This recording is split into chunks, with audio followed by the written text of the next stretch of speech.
You అన్నాడు. ఈ రెండు విషయాల గురించి చెప్తున్నాడు. ఫస్ట్ ఏం చెప్పారంటే నీ పర్సనల్, నీ వ్యక్తిత్వము, నీ క్యారెక్టర్ల గురించి అని చెప్పాడు ముందు. రెండోది ఏం చేశాడంటే నీ బోధన గురించి ఏం చేయాలంట, బీ కేర్ఫుల్ అన్నాడు. చాలా జాగ్రత్తగా ఉంది. నువ్వు అలాగూ చేస్తే ఏం జరిగిందో తెలుసా? ముందు నిన్ను నువ్వు రక్షించుకుంటావు, ఆ తర్వాత నీ బోధ వినేవాడిని కూడా. అందుకే బైబిల్ తరగతులు బోధించే ప్రతిసారి నేను ఈ వాక్య భాగాన్ని ముందుకు వచ్చేస్తాను. నిన్ను గుర్తు, నీ బోధన గుర్తు జాగ్రత్త కలిగి ఉండమని అపోస్తలుడైన పౌలు తిమోతికి చెప్పినటువంటి మాట ఈరోజు నీకు నాకు మనందరికీ ఎవరైతే బోధించడానికి సిద్ధపడి దేవుని చేత ఏర్పాటు చేయబడి దేవుని జ్ఞానాన్ని నేర్చుకుంటూ పక్కవాడికి బోధించేవాడు ఎవరైతే ఉన్నారో వాళ్ళందరికీ నిన్ను గురించి, నీ బోధన గురించి జాగ్రత్త కలిగి. చాలామంది ఏమనుకుంటామంటే బోధించడం అనగానే ఏదో ఇక్కడ చర్చిలో వచ్చి పులిపీట మీద నిలబడి అందరికీ వాక్యాన్ని బోధించడం మాత్రమే బోధ అనుకుంటాం. బోధ చాలా రకాలైనటువంటి బోధ ఉంటుంది.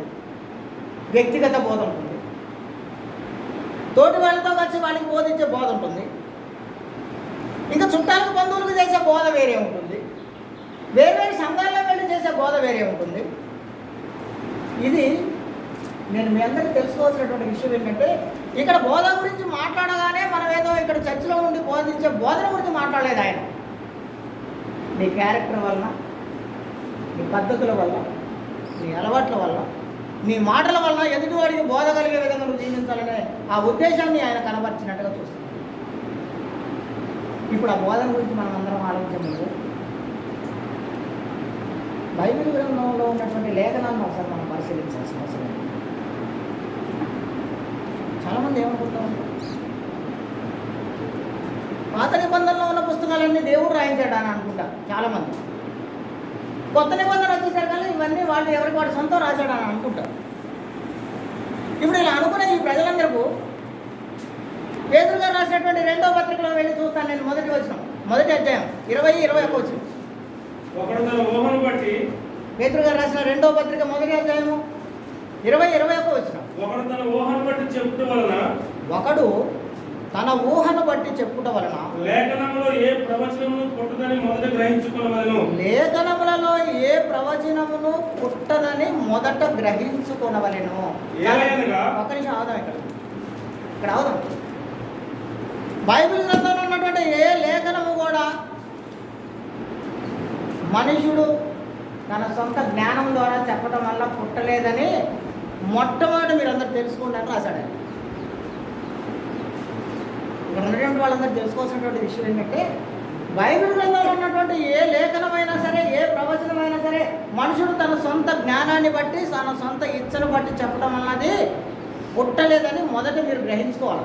ఫస్ట్ మీరు బైబిల్ చదివేటప్పుడే మీరు తెలుసుకోవాల్సినటువంటి ప్రాథమిక సూత్రం ఏంటంటే ఇది మనుషులు రాయలేదు దీనిని. మరి ఎవరు రాశారు? మరి 21 వచ్చింది. ఏలయనగా ప్రవచనము ఎప్పుడును మనుషుని ఇచ్చను బట్టి కలగలేదు కానీ మనుషులు పరిశుద్ధాత్మ వలన ప్రేరేపించబడిన వారే దేవుని మూలముగా పలకటం వలన మాత్రమే ఇది కేవలం దేవుడు రాయించి ఇస్తేనే. దేవుడు రాయించి మనుషుల ద్వారా రాయించిస్తేనే అది నీ దగ్గరకు వచ్చేసింది. మనం ఏమనుకుంటాం, పౌలు గారు ఇలా రాశాడు, పేతురు గారు ఇలా రాశాడు, ఇర్మియా గారు ఇలా రాశాడు, యెషయా గారు ఇలా రాశాడు ఇలా అనుకుంటాం. మనం ఎవరు తన సొంత జ్ఞానాన్ని బట్టి రాయలేదు. ఇప్పుడు మనం బైబిల్ ఈ కోణంలో చదవడం వల్ల ఏమైందంటే బైబిల్ అసలు అర్థం కాదు. లేకపోతే సార్ ఈ కోణంలో బైబిల్ చదువుతున్నటువంటి ప్రతి ఒక్కడికి బైబిల్ అర్థం కాకపోవడానికి ఉన్నటువంటి మూల కారణం ఏంటంటే ఇది యెషయా రాశాడు అనుకుంటున్నాడు ఆయన, ఇది ఇర్మియా రాశాడు అనుకుంటున్నాడు, ఇది యెహోషువ రాశాడు అనుకుంటున్నాడు, ఇది మోషే రాశాడు అనుకుంటున్నాడు, ఇది సమూయేలు రాశాడు అనుకుంటున్నాడు, అది దావీదు రాశాడు అనుకుంటున్నాడు, ఇది సొలొమోను రాశాడు అనుకుంటున్నాడు. ఇలా అనుకోవడం వల్ల ఏంటంటే బైబిల్ అర్థం కాదు. ఎందుకంటే ఆలోచించేటప్పుడు అప్పుడు దావీదు జీవించిన జీవన విధానం, వాడు ఎదుర్కొన్న పరిస్థితుల్ని ఇవన్నీ ఆధారం చేసుకొని రాశాడు అనే ఒక ప్యాటర్న్ తీసుకొచ్చేస్తున్నారు. ఇది సొంతం దావీదు రాస్తే వచ్చిందా? ఇది దావీదు రాస్తే వచ్చింది. మరి అటువంటిప్పుడు దావీదు జీవించిన జీవన విధానానికి ఆయన రాసిన లేఖనానికి ఏంటి సంబంధం? అసలు ఏంటి సంబంధం? ముందు మొదట మీరందరూ తెలుసుకోవాల్సినటువంటి విషయం ఏంటంటే, ఏ లేఖనమైనా ఏ ప్రవచనమైనా మనుషుడు తన సొంత ఇచ్చను బట్టి, తన కోరికను బట్టి, తన జ్ఞానాన్ని బట్టి చెప్పడం వలన బైబిల్లో ఏ లేఖనము కూడా రాయబడలేదు. దీనికి ఒక మంచి అద్భుతమైనటువంటి ఒక ఎగ్జాంపుల్ చెప్తాను మీకు. దావీదు గారు బ్రతుకున్నప్పుడు ఆయన చెప్పినటువంటి చివరి మాట చెప్తానండి. దావీదు గారు ఆయన చనిపోయే ముందు చివరిగా చెప్పినటువంటి మాట, చివరి దేవోక్తి కూడా చెప్తానండి మీకు. చూస్తాను ఒకసారి నేను. సమూయేలు 2వ గ్రంథం, సమూయేలు 2వ గ్రంథం 23వ అధ్యాయం మొదటి 2 వచనాలు చూస్తాను. దావీదు రచించిన చివరి మాటలు ఇవే. మోహన్ రావు సార్ ప్లీజ్ నన్ను క్షమించండి. పిల్లలందరూ తీయండి, చూద్దాం. తీయండి సమూయేలు గ్రంథం 2వ అధ్యాయం 23వ మొదటి 2 వచనాలు చదవండి. దావీదు రచించిన చివరి మాటలు ఇవే. యెషయా కుమారుడగు దావీదు పలికిన దేవోక్తి ఇదే.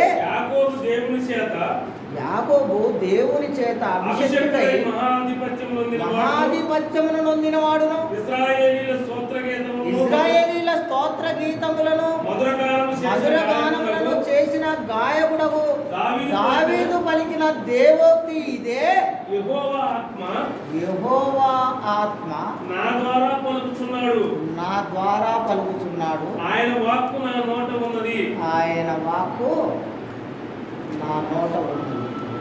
దావీదు చెప్పినటువంటి చివరి దేవోక్తి, చివరి మాటలు ఇవి.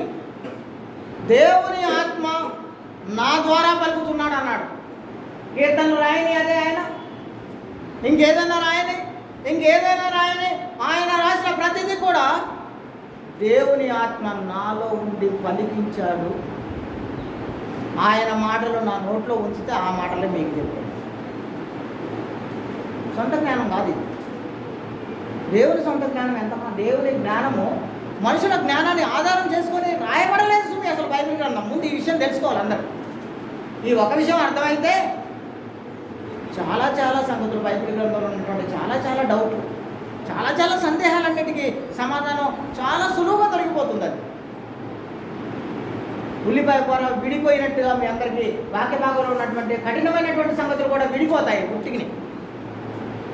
ఇప్పుడు దేవుడు దావీదుతో ఇలా ఎందుకు రాయించాడు? ఈ కోణంలో చదవాలి బైబిల్. దావీదు రాసింది.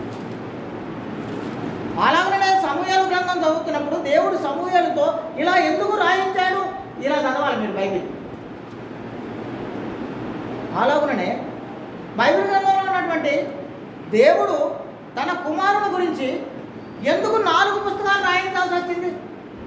సువార్త ఒకటే కదా, అయినను సరే పుస్తకాలు 4 ఎందుకు రాయించాల్సి వచ్చింది దేవుడు?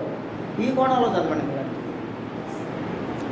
యేసుప్రభు పక్కన ఉన్నటువంటి శిష్యులు 12 మందిని ఆయన ఏర్పాటు చేసుకుంటే దానిలో మత్తయి గారు, యోహాను గారు తప్ప ఈ సువార్త పుస్తకాలు రాసినటువంటి ఆ 4 రచయితల్లో వీళ్ళిద్దరు మాత్రమే ఉన్నారు. మత్తయి గారు, యోహాను గారు మాత్రమే. మధ్యలో ఉన్నటువంటి మార్కు గారు కావచ్చు, లూకా గారు కావచ్చు, యేసుప్రభు పక్కన తిరగలేదు. యేసుప్రభు గురించి తెలియదు వాళ్ళు. ఎప్పుడో అపోస్తలుడైన పౌలు 2వ సువార్త ప్రయాణం చేస్తున్నప్పుడు పౌలుతో కలిసి సేవా జీవితాన్ని ఆరంభించిన వాళ్ళిద్దరు. తెలుసా మీకు ఈ సంగతి? మోనా సార్ చూస్తాను ఒకసారి. మనం దానిలో వెళ్ళి దాన్ని ఒకసారి ఆలోచించి ఫిలిమోను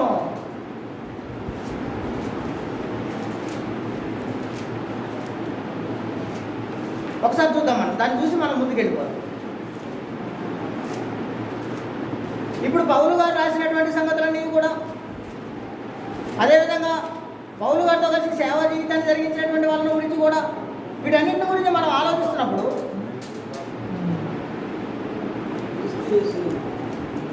9వ వచనం, సారీ నన్ను క్షమించండి, 11వ వచనం.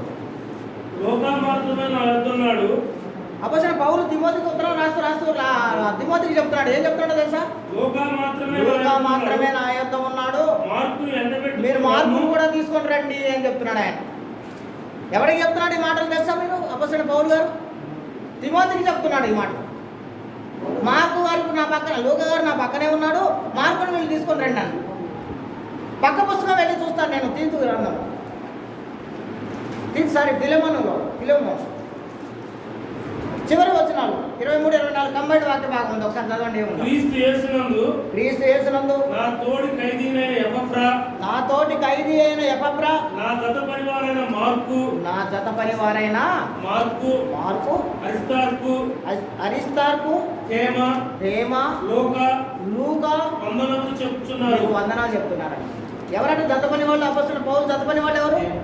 మార్కు గారు, లూకా గారు అపోస్తలుడైన పౌలుకి జత పని వాళ్ళు. అంతే, యేసు ప్రభు పక్కన తిరగలేదు వాళ్ళు. యేసు ప్రభు బోధ చెప్తుంటే అవన్నీ విని తీసుకొచ్చి ఇక్కడ కూర్చొని రాయలే వాళ్ళు. ఎప్పుడో అపోస్తలుడైన పౌలు సమయంలో ఆయన రెండో సువార్త ప్రయాణం చేస్తున్నప్పుడు ఆయనతో కలిసి పనిచేసిన వాళ్ళు. కానీ దేవుడు వాళ్ళ సేవా జీవితాన్ని మెచ్చి వాళ్ళలో విశ్వాసాన్ని కనిపెట్టి వాళ్ళకు ఉన్నటువంటి ఆ గొప్పతనాన్ని, వాళ్ళలో ఉన్నటువంటి దేవుని మహా జ్ఞానాన్ని ప్రకటించాలనే ఆశని చూసి అపోస్తలుడైన పౌలుకి అటాచ్మెంట్ ఇచ్చారు వాళ్ళు. పౌలుకి అటాచ్మెంట్ ఇచ్చిన తర్వాత యేసు ప్రభు జీవిత చరిత్ర చెప్పే అవకాశం కూడా ఇచ్చారు వాళ్ళు.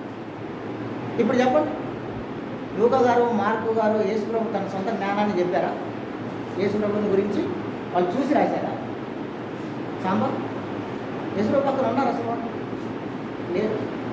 యేసు ప్రభు బ్రతుకున్నప్పుడు అపోస్తలుడైన పౌలు, యేసు ప్రభు చనిపోయిన తర్వాత, సంఘం స్థాపించబడిన తర్వాత అపోస్తలుడైన పౌలు వెళ్ళి అందరినీ చంపేస్తున్నాడు అక్కడ. అప్పటికి ఆయనే మారలేదు. ఆయనకు శిష్యులు ఆయన నుంచి వచ్చారు, ఇంకా ఆయన ఫాలోవర్స్ ఎక్కడున్నారు ఇంకా. ఇప్పుడు నేను మీ అందరికీ ఇదే విషయం చెప్తున్నాను. బైబిల్ గ్రంథాన్ని చదువుతున్నప్పుడు మీరంతా ఇది దేవుడు రాయించి ఇస్తేనే మనకు వచ్చిందని సంగతి ముందు తెలుసుకోవాలి. మొదట మీరు తెలుసుకోవాల్సినటువంటి విషయం ఏంటంటే, ఇది దేవుడు రాయించి ఇస్తేనే మనకు వచ్చింది. అంతేగాని ఎవరు తన సొంత జ్ఞానాన్ని బట్టి చెప్పడం వల్ల రాలేదు. ఈ సంగతి మీరందరూ తెలుసుకోవాలని నేను మిమ్మల్ని అందరినీ కోరుకుంటున్నాను. ఇప్పుడు నేను అపోస్తలుడైన పౌలు కొరింథీలో ఉన్నటువంటి సంఘానికి మొదటి ఉత్తరాన్ని 2వ అధ్యాయం మొత్తంలో ఒక అద్భుతమైనటువంటి సంఘటన రాశాడు. అసలు మొత్తం అధ్యాయం అంతా మీరు పెట్టుకోండి, నేను తర్వాత మీరు దాన్ని రాసి పెట్టుకొని ఇంటికి వెళ్ళి చదవండి. మీరు దానిలో చాలా చాలా సంగతులు చెప్పి చివరికి లాస్ట్లో వచ్చేసరికి ఏం చేశారంటే, దేవుని సంగతులు దేవుని ఆత్మ గలవాడు మాత్రమే గ్రహించగలడు. మనుషుని సంగతులు మనిషిని ఆత్మ గలవాడు మాత్రమే సంగతి. మనిషి ఆత్మ గలవాడు దేవుని సంగతులు ఆలోచించలేడు, వాడు గ్రహించలేడు, వాడు తెలుసుకోలేడు అని రాసేశారు ఆయన. చివరికి వచ్చేసరికి మోహన్ రావు సార్ అంతే ఉందా?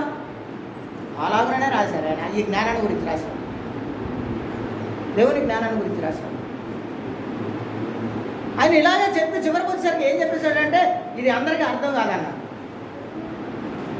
ఎవడైతే దేవుని ఆత్మను కలిగి ఉంటాడో, ఎవడైతే దేవునిలో బలంగా వాడబడతాడో, ఎవడైతే దేవుని ఆయనను ఫాలో చేస్తూ ఆయన సంగతులను, ఆయన విషయాల గురించి ఎవడైతే ఆలోచిస్తూ ఆ ఆత్మ ఎవడైతే కలిగి ఉన్నాడో వాడికి మాత్రమే అర్థమవుతాయి అట. మిగతా వాళ్ళందరూ కాదు.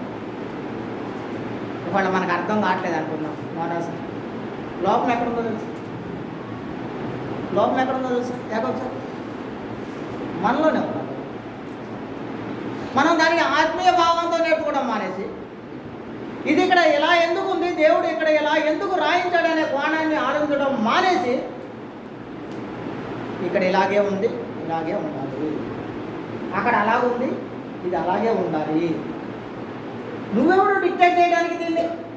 నీ దేవుడు రాయించి నీ చేతికి ఇచ్చిన తర్వాత, నా దేవుడు నాకు ఇలా ఎందుకు రాయించాడు, ఈ ప్రశ్న వేసుకోవడం మానేశారు సమాజం. దావి సార్ దేవుడు ఇక్కడ ఇలా ఎందుకు రాయించాడన్న ప్రశ్న వేసుకోవడం మానేశారు. మానేసి ఇక్కడ ఇలా ఉందిగా కాబట్టి ఇదే కదా, అక్కడ అలా ఉందిగా అదే. ఇప్పుడు ఏమైందంటే ఇలా వేసుకుంటున్నప్పుడు అసలు ఈ బైబిల్ గురించి నేను ఆలోచిస్తున్నప్పుడు చాలా, బైబిల్ ఎవరి కోసం రాయబడిందో తెలుసా మీకు? అసలు బైబిల్ని దేవుడు ఎవరి కోసం రాయించి ఇచ్చారో తెలుసు. నేను యేసు ఫ్యాన్కి ట్రాన్స్ఫర్ చేస్తాను. ఇప్పుడు నేను బైబిల్ గ్రంథాన్ని దేవుడు ఎవరి కోసం రాయించి ఇచ్చారు? మనుషుల కోసం, లేకపోతే అప్పుడు జరిగినటువంటి సంఘటనలన్నిటి సమూహాన్ని బట్టి అప్పుడు బ్రతుకున్నటువంటి వాళ్ళ కోసం రాయించారా? లేకుంటే మన కోసం రాయించారా? ఎవరి కోసం రాయించారా? ఇది తెలుసుకోవాలి. ఫస్ట్ ఇది తెలుసుకుంటే సులువుగా బైబిల్ చాలా సులువుగా అర్థమైపోయింది. సుమి మీ అందరికీ నేను మళ్ళీ చెప్తున్నాను, మీరు మహా జ్ఞానవంతులుగా మారిపోతారు బైబిల్ గ్రంథం. మీకు ఎవరు చెప్పగలరు? బైబిల్ గ్రంథం ఎవరి కోసం రాయించబడిందో తెలుసా? కేవలం మన కోసమే రాయించబడింది. మన కోసం. మనకెందుకు ఇది ఆదికాండంలో భూమి నిర్మించిన సంగతి మనకెందుకు? ఎందుకు మనకు అంటే దేవుడు ఏదో ఒక గొప్ప ఉద్దేశాన్ని పెట్టుకొనే మనకు ఆయన తాను చేసిన క్రియేషన్ గురించి రాయించి ఇచ్చారు. మనకు సూర్యుడు చంద్రుడు ఆకాశాలు పెట్టడం గురించి మనకెందుకు అసలు? ఎందుకంటే అందువలన ఏమి నీతి మనం అందరం నేర్చుకోవాలని దేవుడు కోరుకుంటున్నారో అందుకోసం అవి అక్కడ పెట్టబడి ఉంది. కొరింథీయులకు రాసిన మొదటి పత్రిక 11వ ఇదే రాశారు. అక్కడ 11 ఒకసారి మీరందరూ బైబిల్ గ్రంథం ఎవరి కోసం రాయబడింది? 11వ కొరింథీయులకు రాసిన మొదటి పత్రిక. ఈ సంగతులు ఎగ్జాంపుల్ రూపేణా వారికి సంభవించి, దృష్టాంతములుగా అంటే ఏంటంటే ఎగ్జాంపుల్ రూపేణా వాళ్ళకు సంభవించి ఈ యుగాంతమందున్న మనకు బుద్ధి కలగడం కోసమే ఇది రాయబడి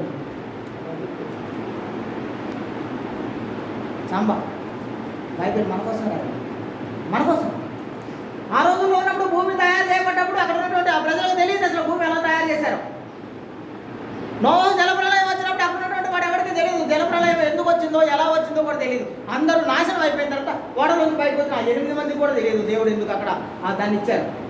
వాళ్ళందరినీ ఆ ఓడలో ఉన్నటువంటి ఆ నీటి ద్వారా వాళ్ళందరినీ రక్షించాడన్న సంగతి వాడికి కూడా తెలియదు. ఈరోజు ఉన్న మనకు తెలుసు ఆ సంగతి. ఓడలో ఉన్నటువంటి 8 మంది రక్షింపబడ్డారనే సంగతి మనకు మాత్రం తెలుసు. అది వాళ్ళకు కూడా తెలియదు.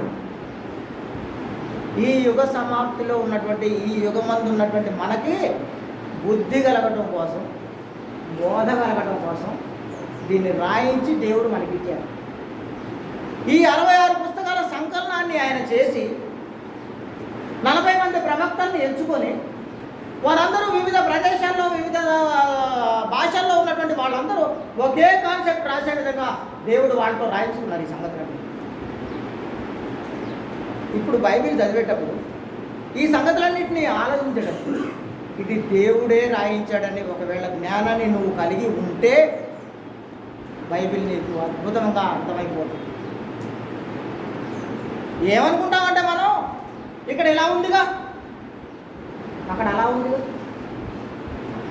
మరి నేను ఎవరిని తప్పుగా నేను అనుకోవడం కాదు, కానీ ఈ మధ్య మహాజ్ఞానం బోధించే వాళ్ళందరూ బయలుదేరిన తర్వాత వాళ్ళందరూ ఏం చేస్తున్నారంటే ఒక వాక్యంలో ఉన్నటువంటి ఒక పదాన్ని పట్టుకొని పదం వెనక పరుగులు తీస్తున్నారు. ఇప్పుడు పదము పదము పదము పదము పదం అనే పదాలు ఎమ్మడబడి ఉరుగు పెడుతున్నారు. నేను ఒక చిన్న ఎగ్జాంపుల్ చెప్తాను ఇలాంటి వాళ్ళ గురించి. ప్రకటన గ్రంథం 4వ అధ్యాయం. ప్రకటన గ్రంథం 4వ అధ్యాయం 3వ వచనం చదువుతారు. చదవండి ఒకసారి. ఆసీనుడైన వాడు, దృష్టికి సూర్యకాంత పద్మరాగమును కోరినవాడు, దృష్టికి సూర్యకాంత పద్మరాగము కోరినవాడు, మరకతమోలే ప్రకాశించు ఇంద్రధనుసు సింహాసనమును ఆవరించి ఉండెను. ఇంద్రధనుసు సింహాసనమున ఆవరించి ఉండెను అని రాయబడింది. ఇప్పుడు ఈ మహాబోధన బోధించే బోధకులందరూ ఇప్పుడు ఏం చేశారంటే ఇంద్రధనుసు అనే పదం తీసుకున్నారు. బైబిల్ ఉందా లేదా? మన బైబిల్ మొన్నసారి ఉందా లేదా? ఇంద్రధనుసు, దీన్ని నేను తెలుగు వ్యాకరణంలోకి వెళ్ళిపోయి చూస్తాను. ఇంద్రధనుసు అంటే ఏంటి? ఇంద్రుని యొక్క ధనుసు. బాణం రాసి బాణం అంటే లోపల యారో, అంబు, విల్లు. ఈ విల్లు ఎవరిదట? మొన్న సార్ ఇంద్రుడు ఎవరు? మరి ఎవరైనా ఇంద్రుడు అంటే ఎవరు సార్? ఇంద్రుడు అంటే అన్యుల దేవుడు. ఇంద్రుడు ఉన్నాడు పైన అని ఆయన ధనుసు అని అన్నీ ఇప్పుడు నేను నా లేఖనాల పైన నేను ఈ అర్థం చేసుకోవడంలో నాకు లోపం వచ్చేసి ఇక్కడ ఒక పదం ఉందని ఈ పదాన్ని పట్టుకొని పోతాను ముందుకి. ఏమని పోతున్నానో తెలుసా? ఇంద్రధనుసు అని దేవుడు బైబిల్లోనే రాయించాడు కనుక ఇంద్రుడు కూడా ఉన్నాడు భూమి మీద అని బోధించడం మొదలు. జ్ఞానం బాగా ఎక్కువైందా? బైబిల్లో ఉంది కదా. మరోసారి ఇంద్రధనుసు లేదా? ఇంద్రుడు అనగా అన్యుడు దేవుడు కదా. అన్యుడు దేవుడి పేరు ఆయన ధనుసును గురించి బైబిల్లో రాయబడి ఉంది కదా. ఇప్పుడు మరి ఇప్పుడు ఇంద్రుడు కూడా ఉన్నాడని నేను బోధిస్తే తప్పేంటి? దీన్ని అలాగే పెట్టుకోండి. నేను ఇంకొక విషయం చెప్తాను మీకు, దాన్ని అలాగే పెట్టుకోండి. మోషే గారు అక్కడ ఉన్నటువంటి ఇజ్రాయెల్ జనాంగానికి ఆయన దేవుని వాక్యాన్ని బోధించినప్పుడు దేవుడు చెప్పారు, నేడు నేను నీకు ఆజ్ఞాపించు మాటలను నువ్వేం చేయాలో తెలుసా? నీ పిల్లలతో వాటిని డిస్కస్ చేయమని ఏమని చెప్పుకుంటూ వచ్చాయని తెలుసా? దాన్ని అంతటినీ ఎలా నేను చూస్తాను. ద్వితీయోపదేశకాండం 6వ అధ్యాయం 8వ వచనం ఒకసారి చూడండి. 8వ వచనం ఏముందో చూడండి. 8వ వచనం అవి నీ కన్నుల నడుమ, ఈ వాక్యాన్ని ఆయన ఆజ్ఞలను ఏం చేయాలట? అవి నీ కన్నుల నడుమ బాసికం వలె ఉండవలెను. బాసికంలా ఉండాలి. కాబట్టి ఇప్పుడు మనం బాసికాలు కట్టుకొని పెళ్లి చేసుకుందాం అన్నాడు ఒకడు వచ్చి. బైబిల్లో రాయబడిందిగా బాసికంలా కట్టుకోవాలి, కన్నుల నడుమ బాసికం కట్టుకోమని అన్నాడుగా. మరి మనం బాసికం కట్టుకుంటే తప్పింది అంటుంది. బైబిల్ అర్థమైనట్టు అర్థం కాదు. ఏదో ఒక పదాన్ని పట్టుకొని వేలాడతావు.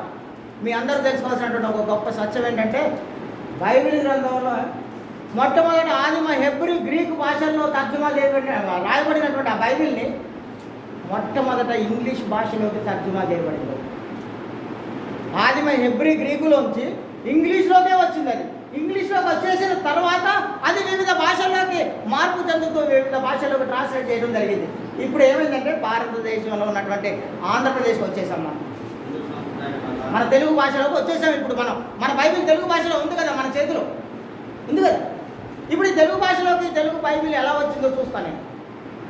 ఒకనొక సమయంలో మన ఆంధ్ర రాష్ట్రంలో చదువుకున్న వాళ్ళ శాతం చాలా తక్కువగా ఉంది.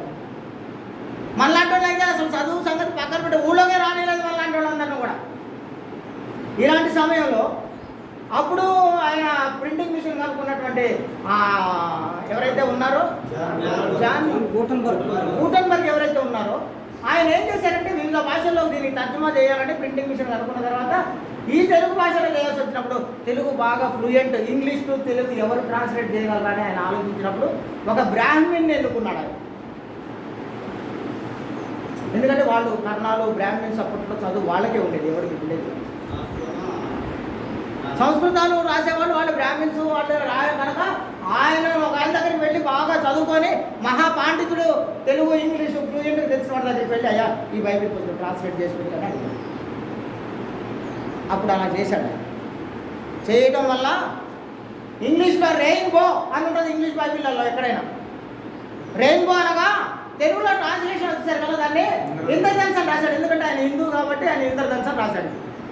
తప్పేం లేదు, ఆయన తప్పేం లేదు, ఆయన తెలియదు మరి. అలాగనే ఈ మోషే గారు చెప్పినటువంటి ఈ మోషేతో దేవుడు చెప్పినటువంటి మాటలు రాసేటప్పుడు వాటిని 4 హెడ్కి కట్టుకొని ఇంగ్లీష్లో ఉన్నది. అది నీ తలకి ఇలా కట్టుకోమని ఉంది, కానీ దాన్ని ఆయన ట్రాన్స్లేట్ చేసేసరికి అలా భాషలా కట్టుకోమన్నా. ఇప్పుడు ఈ పదాలను పట్టుకొని వేలాడే వాళ్ళందరూ కూడా ఇక్కడ ఉంది, ఇంద్రధనుసు అని ఉంది, ఇంద్రుడు అనేవాడు ఉన్నాడు. ఆ సంగతి బైబిలే చెప్పింది, బైబిల్లో ఉందని బద్దలయ్యేలాగా మైకులు బద్దలయ్యేలాగా 100,000 మందిని తయారు చేసి చెప్తున్నారు. ఇప్పుడు పాపం వాళ్ళందరూ ఎరిబాగులు వాడు కదా, వాళ్ళేమంటారు మా వాడు చెప్పిందంటే నిజమే చెప్తాడు, అబద్ధం చెప్పారు అసలు. మరి ఆదిమ హిబ్రూలో పోతే అదేమంటారు? ప్రశ్నల తర్వాత ప్రశ్నలన్నీ రాసుకోండి. నేను మళ్ళీ చెప్తున్నప్పుడు మీకు క్లాసు ప్రశ్నలన్నీ రాయండి. మీకు తలెత్తే ప్రతి ప్రశ్న రాసుకోండి, తర్వాత అడగండి నన్ను. క్లాస్ అయిపోయిన తర్వాత నేను మీతో డిస్కస్ చేస్తాను. ఇప్పుడు ఈ బైబిలు కేవలం ఈ యుగాంతమందు ఉన్న మన కోసం రాయబడినటువంటి ఈ బైబిలు నువ్వు ఏ భాషలో ఉంటే ఆ బైబిల్లో ఆ భాషలోకి నీకు ఇచ్చేసాడు దేవుడు. హిబ్రీలో ఏముంటే నీకెందుకు, గ్రీకులో ఏముంటే నీకెందుకు, అది అక్కడ ఏముంటే నీకెందుకు. ఇప్పుడు మనం ఏం చేస్తున్నామంటే ఇదంతటిని చదవడం, ఆ ఉన్నటువంటి అంశాన్ని నేర్చుకోవడం మానేసి పదాల వెంట వాక్యాల వెంట వీటి వెనక ఉరుకులు పెట్టడం వల్ల అసలు దేవుడు మనకి ఎందుకు ఇచ్చాడు బైబిల్ అనేది మర్చిపోతున్నాం. దేవుడు అసలు మనకు బైబిల్ ఎందుకు ఇచ్చారు ఒకసారి చూస్తాను నేను. ముందు స్త్రీలో పోయే ముందే అసలు ఎందుకు ఇచ్చారో చెప్పే ముందే అసలు దీని గురించి ఇందాక సీన్ సార్ ఒక మాట దాన్ని వదిలేరు, నేను దాన్ని చూస్తాను ఒకసారి. యెషయా గ్రంథం యెషయా గ్రంథం ఖాళీ చేసి ఉండకూడదు అంటారు. 28వ అధ్యాయం. పిల్లలు ముందుకు రండి, యవనస్తులైన పిల్లలు ముందుకు వచ్చారు. 28వ అధ్యాయం 10వ వచనం 13వ వచనం, 10 నుంచి 13 వరకు ఉన్నది. ఆజ్ఞ వెంబడి ఆజ్ఞ, ఇక్కడ దేవుని వాక్యాన్ని గురించి ఆయన చెప్తూ ఏమని చెప్తున్నాడు తెలుసా? ఆజ్ఞ వెంబడి ఆజ్ఞ, ఆజ్ఞ వెంబడి ఆజ్ఞ, ఆజ్ఞ వెంబడి ఆజ్ఞ, ఆజ్ఞ వెంబడి ఆజ్ఞ, సూత్రం వెంబడి సూత్రం, సూత్రము వెంబడి సూత్రము, సూత్రం వెంబడి సూత్రం, సూత్రము వెంబడి సూత్రము, కొంత ఇచ్చట కొంత అచ్చట, కొంత ఇచ్చట కొంత అచ్చట చెప్పుతున్నాడని వారు అనుకుందరు. వీళ్ళేంది ఇలా చెప్తున్నారు, ఇలా అనుకుంటారట వాళ్ళు. నిజమే. అర్థమైందా ముందు మీకు? ఇక్కడ కొంచెం ఉంటుంది, అక్కడ కొంచెం ఉంటుంది, ఇది కొంచెం అది కొంచెం, అంతా కలగపులగం చేస్తున్నారు ఏంటని అనుకుంటారట వాళ్ళు. నిజమే. అలిసిన వానికి అలసిన వానికి నెమ్మది కలగ చేయుడి. నెమ్మదిని కలుగజేయుడి. ఇది నెమ్మది, ఇది నెమ్మది, ఇదే విశ్రాంతి అని ఇదే చెప్పి విశ్రాంతి అని చెప్పిన వాడు నత్తి వారి పెదవుల చేతను నత్తివారి పెదముల చేతను అన్య భాషతోను అన్య భాషలతో ఈ జనులతో మాట్లాడుతున్నాడు. ఈ జనులతో ఇది నిజమేనా? మోటార్స్ నత్తివారితో ఎవరైనా ఎవరైనా మోసేనే, మోస గురించే రాస్తున్నారు అక్కడ. ఆయన నత్తివారి పెదవుల ద్వారా మాట్లాడుతున్నాడు దేవుడు అని. అన్య భాషతోను అయ్యా నువ్వు పో ఇజ్రాయేలీని ఇడిపి అంటే మోస ఏమని అంటున్నాడు తెలుసా? నేను నత్తుండే అయ్యా, నన్ను ఎట్లా పంపిస్తాను, నేను మాట్లాడలేను అడిగిపోయి నేనేం మాట్లాడగలను. ఆయన సణుగులు సణుగుతున్నాడు. ఆ విషయాన్ని రాస్తున్నారు ఇక్కడ. ఆజ్ఞ వెంబడి ఆజ్ఞ, ఆజ్ఞ వెంబడి ఆజ్ఞ, సూత్రం వెంబడి సూత్రము, సూత్రము వెంబడి సూత్రము. ఇక్కడ కొంత అక్కడ కొంత దొరికింది మీకు అని చెప్తారు వాళ్ళంతా. ఇప్పుడు చదవండి ఇక కిందికి. నత్తివారి పెదవుల చేతను నత్తివారి పెదముల చేతను అన్య భాషతోను అన్య భాషలతోను ఈ జనులతో మాట్లాడుతున్నాడు. ఈ జనులతో మాట్లాడుతున్నాడు. అయినను వారు విననొల్లరైరి. వారు విననొల్లరైరి. కావున వారు వెళ్ళి వెనకకు మొగ్గి ఎరగబడి చిక్కుబడి పట్టుబడినట్లు ఆజ్ఞ వెంబడి ఆజ్ఞ, ఆజ్ఞ వెంబడి ఆజ్ఞ, ఆజ్ఞ వెంబడి ఆజ్ఞ వెంబడి ఆజ్ఞ, సూత్రం వెంబడి సూత్రం, సూత్రము వెంబడి సూత్రము, సూత్రం వెంబడి సూత్రం, సూత్రము వెంబడి సూత్రము. కొంత ఇచ్చట కొంత అచ్చట యెహోవా వాక్కు మీకు కొంత వచ్చును. ఇచ్చట కొంత అచ్చట యెహోవా వాక్కు మీకు. ఈ సంగతి ముందు తెలుసుకోవాలి. ఇక్కడ ఇలాగే ఉందని అనుకునే ముందు, ఇక్కడ ఇలా ఉండడానికి ఇంకెక్కడైనా ఏమైనా సపోర్ట్ ఉందో తెలియాలంటే ముందు బైబిల్ తెలవాలి వాళ్ళకి. దేవుడు 66 పుస్తకాలు ఎందుకు రాయించి ఇచ్చాడో తెలవాలి ఫస్ట్. 66 పుస్తకాల్లో దేవుడు 40 మంది ప్రవక్తలను ఎన్నుకొని ఎందుకు ఇవన్నీ రాయించారో, మత్తయితో ఇలా రాయించిన దేవుడు మార్క్తో అలా ఎందుకు రాయించాడు, మార్క్తో అలా రాయించినటువంటి దేవుడు లూకాతో ఇలా ఎందుకు రాయించాడు, లూకాతో ఇలా రాయించిన దేవుడు యోహాన్ గారితో అలా ఎందుకు రాయించాడు. ఇలాంటి సంగతులన్నింటినీ, ఈ ప్రశ్నలన్నింటినీ వేసుకొని నువ్వు చదవగలిగితే నీకు బైబిల్ సులువు. ఇప్పుడు వీటన్నిటిని గురించి ఆలోచిస్తూ మనకున్నటువంటి ప్రధానమైనటువంటి అంశాల గురించి మనం ముందుకు పోయినట్లయితే, ఇప్పటివరకు మీ అందరికీ ఇది నేను కావాలని మీ అందరికీ ఇంత ఉపోద్ఘాతాన్ని మీకు చెప్పచ్చు. ఉపోద్ఘాతం అనగా ఇదంతా ముందు మాటలు. ఇవన్నీ ఏం చెప్తున్నానంటే మీకు దేవుడు రాయించి ఇస్తే తప్ప భూమి మీద బైబిల్ గ్రంథం రాలేదు. బైబిల్ గ్రంథం భూమి మీద నీ చేతిలోకి వచ్చేసిందంటే అది దేవుడు రాయించి, దేవుడు సంకలనం చేయించి నీకు ఇస్తేనే వచ్చింది. ఒకనొక సమయంలో యేసుప్రభు ఏం చేసినట్టే, నా గురించి సిరాపుల గ్రంథంలో రాశారు ఇలా అని యేసుప్రభు చెప్పినటువంటి మాట ఉంది బైబిల్లో. కానీ బైబిల్లో సిరాపుల గ్రంథమే లేదు. అంటే మనకి ఏది అవసరమో, ఏది కావాలో, ఏ పుస్తకం తర్వాత ఏ పుస్తకం ఉండాలో దేవుడు మాత్రమే నిర్ణయించి వీటన్నిటిని సంకలనం చేసి మనకి ఇచ్చేశారు. దీనిని 2 నిబంధనలుగా చేసి ఇచ్చారు. మొట్టమొదటి రోజుల్లో అప్పుడు మా సత్యన్న బాగా చెప్తుండేవాడు ఈ విషయాన్ని. మొట్టమొదటి రోజుల్లో వీళ్ళందరూ ప్రవక్తల ద్వారా దేవుడు తన మాటలను తన విషయాలన్నింటినీ రాయించినప్పుడు ముందుగా చర్మపు చుట్టల మీద రాయించేవాడు. ఆ తర్వాత చెట్ల బెరళ్ళ మీద రాయడం మొదలుపెట్టారు. ఇవన్నీ కాలక్రమేణా కొన్ని పోతుంటే మళ్ళీ వాటన్నింటినీ రీకలెక్ట్ చేసే అవకాశాన్ని కొంతమంది రాజులను ఏర్పాటు చేసుకొని, కొంతమంది అధికారులను, న్యాయాధిపతులను ఏర్పాటు చేసుకొని పాడైపోయినటువంటి అన్నింటినీ రీకలెక్ట్ చేసి గ్రంథస్థం చేయించడం మొదలుపెట్టారు. ఈ దినములు అంతా నువ్వు నేను వచ్చేసరికి మాత్రం మనకు మాత్రం సంపూర్ణం చేసేసారు బైబిల్. ఇప్పుడు ఒక చిన్న విషయం చెప్తాను. ఇలా సంకలనం చేసినప్పుడు కీర్తనల గ్రంథాన్ని దావీదు మెజారిటీ కీర్తనలు రాశాడు. ఆయన మొత్తం కీర్తనలన్నీ దావీదే రాయడం, మెజారిటీ కీర్తనలు రాశాడు ఆయన. ఇప్పుడు ఆ కీర్తన రాసినటువంటి దావీదు, ఇప్పుడే మనం రెండో సామూయేలు గ్రంథంలో మనం వెళ్ళి చూసాం. దావీదు చివరి మాటలు ఇవి అని సామూయేలు గ్రంథంలో ఉంది, అది రెండో సామూయేలు. మరి ఆయన రాసిన పుస్తకం ఎక్కడ ఉంది?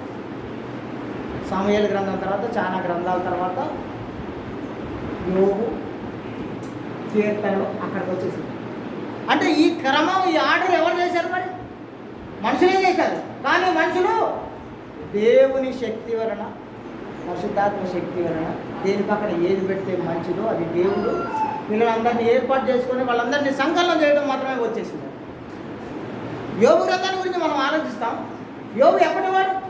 ఒకసారి ఆలోచించండి. యోబు గ్రంథం అనేది కీర్తనల కంటే ముందు ఉంది కాబట్టి యోబు ఆ కాలం వాడు అని అనుకుంటాం, కానీ కాదు. యోబు ఎప్పుడు వాడో తెలుసు? అబ్రహాము కాలము నాటివాడు యోబు. ఆయన జీవిత చరిత్ర చూసినప్పుడు యోబు అబ్రహాము కాలంలో జీవించినటువంటి వాడు ఆయన. కానీ ఆయన పుస్తకం రాయాల్సి వచ్చినప్పుడు మాత్రం ఆయన పుస్తకాన్ని మనం చదవాల్సి వస్తే మన కోసం ఎప్పుడు ఎక్కడ పెట్టారో తెలుసు? దాన్ని తీసుకెళ్ళి బైబిల్ గ్రంథాన్ని 5 భాగాలుగా విభజించారు. ముందు 5 కాండాలు, వీటిని పంచకాండాలు అన్నారు. 5 పుస్తకాలు. తర్వాత చరిత్ర పుస్తకాలు అన్నారు. తర్వాత జ్ఞాన గ్రంథాలు అన్నారు, 5 పుస్తకాలు అవి కూడా. ఆ తర్వాత ప్రవక్తలు అన్నారు, పెద్ద ప్రవక్తలు అన్నారు, చిన్న ప్రవక్తలు అన్నారు. ఇలా విడగొట్టి బైబిల్ని సంకలనం చేసి మన చేతికిస్తే మనకి ఇవన్నీ తెలియకపోయినా మనం ఏదో ఒక వాక్యం తెలుసుకొని, ఒక వాక్యాన్ని చదువుకొని ఇదే అంత బైబిల్లో ఉందని అనుకోవడం వల్ల ఏమైందంటే సమస్య వచ్చేసింది. నేను మళ్ళీ చెప్తాను, మళ్ళీ చెప్తాను. బైబిల్ చదివేటప్పుడు నువ్వు ఆత్మీయంగా బలపడాలని నువ్వు కోరుకొని మోకరించి నీ దేవుని దగ్గర ప్రార్థన విజ్ఞాపన సమర్పించి, అయ్యా నేను ఇప్పుడు దీన్ని చదువుతున్నాను, ఇది నాకు అర్థమయ్యేలాగా నువ్వు చేయాలని చెప్పి నువ్వు నీ దేవుని రిక్వెస్ట్ అడిగి చదువు. అద్భుతంగా నీకు బైబిల్ గ్రంథం అర్థమైంది. అని మనం అలా చదవం. టీవీలో వస్తుంటే అక్కడ నోట్ చేస్తాం, లేదా ఎవరో చెప్తుంటే అక్కడ నోట్ చేస్తాం, ఇంటికి వెళ్ళి దాన్ని చూస్తుంటాం. ఇంట్లో భార్య తిడుతుంటుంది వెనక నుంచి, ఇంట్లో మనవరాలు గొడవ చేస్తుంటుంది ఒక పక్క నుంచి. వీళ్ళందరూ ఎలా ఉంటే ఈయన అక్కడ కార్తీక దీపం సీరియల్ వస్తుంటుంది, ఇంటికి 10 సీరియల్ టీవీ ముందు ఉంటారు. నేను లోపలికి వెళ్ళి పుస్తకం తీసుకొని చదువుతుంటా. అది నా బుర్రకి ఎక్కడే. ఎందుకంటే యాడ్ రాగానే అది ఒక పాట వేస్తాడు, కార్తీక దీపం పాట. అది బాగా నోటెడ్. వాడు ఎక్కడ ఉన్నాడో, బాత్రూంలో ఉన్నాడని లేదు ఉరికి రావాలి. ఇప్పుడు నాకేం అర్థమైంది బైబిల్? నేనేం చేస్తానంటే, ఇప్పుడు నాకు అర్థం కాదు కాబట్టి నేనేం చేస్తానంటే, మా అయ్యగారు చెప్పిండు, నాకు చెప్తే కరెక్టే చెప్తుండేవా, ఇవన్నీ ఎందుకు నాకు అంత సోది, నేను ఆడపోయి చెక్ చేసుకున్నాను బైబిల్ అనవసరం. నేను ఆడ చెక్ చేసిన నాకేది టైం, నాకు కుదరట్లేదు. ఎంత చేసినా నాకు కుదరట్లేదు టైం నాకు. మా అయ్యగారు చెప్పిండుగా, గుడ్డిగా ఫాలో అయిపో. కానీ వాళ్ళకి తెలియనటువంటి విషయం ఏంటంటే అయ్యగారికి కూడా తెలియదు. ఆ అయ్యగారు కూడా పైన పెద్ద అయ్యగారు ఒకటి చెప్తే అవి రాసుకొని వచ్చి ఇక్కడ అందరికీ నా జ్ఞానమే చెప్పాడు. నాకు కూడా తెలియదు, బైబిల్ ఏముందో నాకే తెలియదు. నేను కూడా నా పైన ఉన్నాడు ఒకటి చెప్తే పెద్ద గ్రంథం అన్న ఒక పెద్ద పుస్తకాలు రాసుకొని, పుస్తకాలు నిండా పుస్తకాలు ఒక 10-15 పుస్తకాలు రాసుకొని పెట్టుకొని ఎప్పుడు ఏ అంశం రావాలని అంశం చెప్తాను వాళ్ళు. నాకే తెలియదు అసలు దాంట్లో ఏముందో కూడా తెలియదు. కానీ చెప్పిందంతా నేను అక్కడ నోట్ చేసుకొని వచ్చాను కాబట్టి దాన్ని తీసుకొచ్చి బోధిస్తాను. ఇదంతా దేవుడు దీవించాలని ఆశీర్వదించాలి. సూత్రం వెంబడి సూత్రం, ఆజ్ఞ వెంబడి ఆజ్ఞ.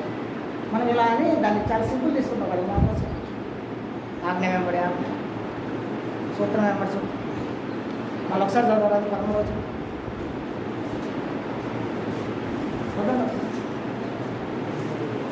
ఆజ్ఞ వెంబడి ఆజ్ఞ, ఆజ్ఞ వెంబడి ఆజ్ఞ, ఆజ్ఞ వెంబడి ఆజ్ఞ. ఒక నిమిషం ఆగండి. 2 సార్లు చెప్తున్నారు ఎందుకు? ఒకసారి చెప్పి సరిపోదా? 2 సార్లు రాయాలి. ఎందుకు 2 సార్లు? ఒకసారి చెప్పి సరిపోద్ది కదా. ఆజ్ఞ వెంబడి ఆజ్ఞ అంటే సరిపోద్ది కదా. మరి 2 సార్లు ఎందుకు రిపీట్ చేశారు? సూత్రం వెంబడి సూత్రం అని ఒకసారి చెప్తే సరిపోతుంది కదా. మళ్ళీ 2 సార్లు ఎందుకు రిపీట్ చేశారు? ఆజ్ఞ వెంబడి ఆజ్ఞ, ఆజ్ఞ వెంబడి ఆజ్ఞ 2 సార్లు చెప్పారు, సరిపోయింది కదా. మళ్ళీ ఇక్కడ సూత్రం వెంబడి సూత్రం, సూత్రం వెంబడి సూత్రం అని మళ్ళీ 2 సార్లు చెప్తున్నారు. ఎందుకంటే నీ మట్టి బుర్రకు ఒకసారి చెప్తే అర్థం కాలేదు.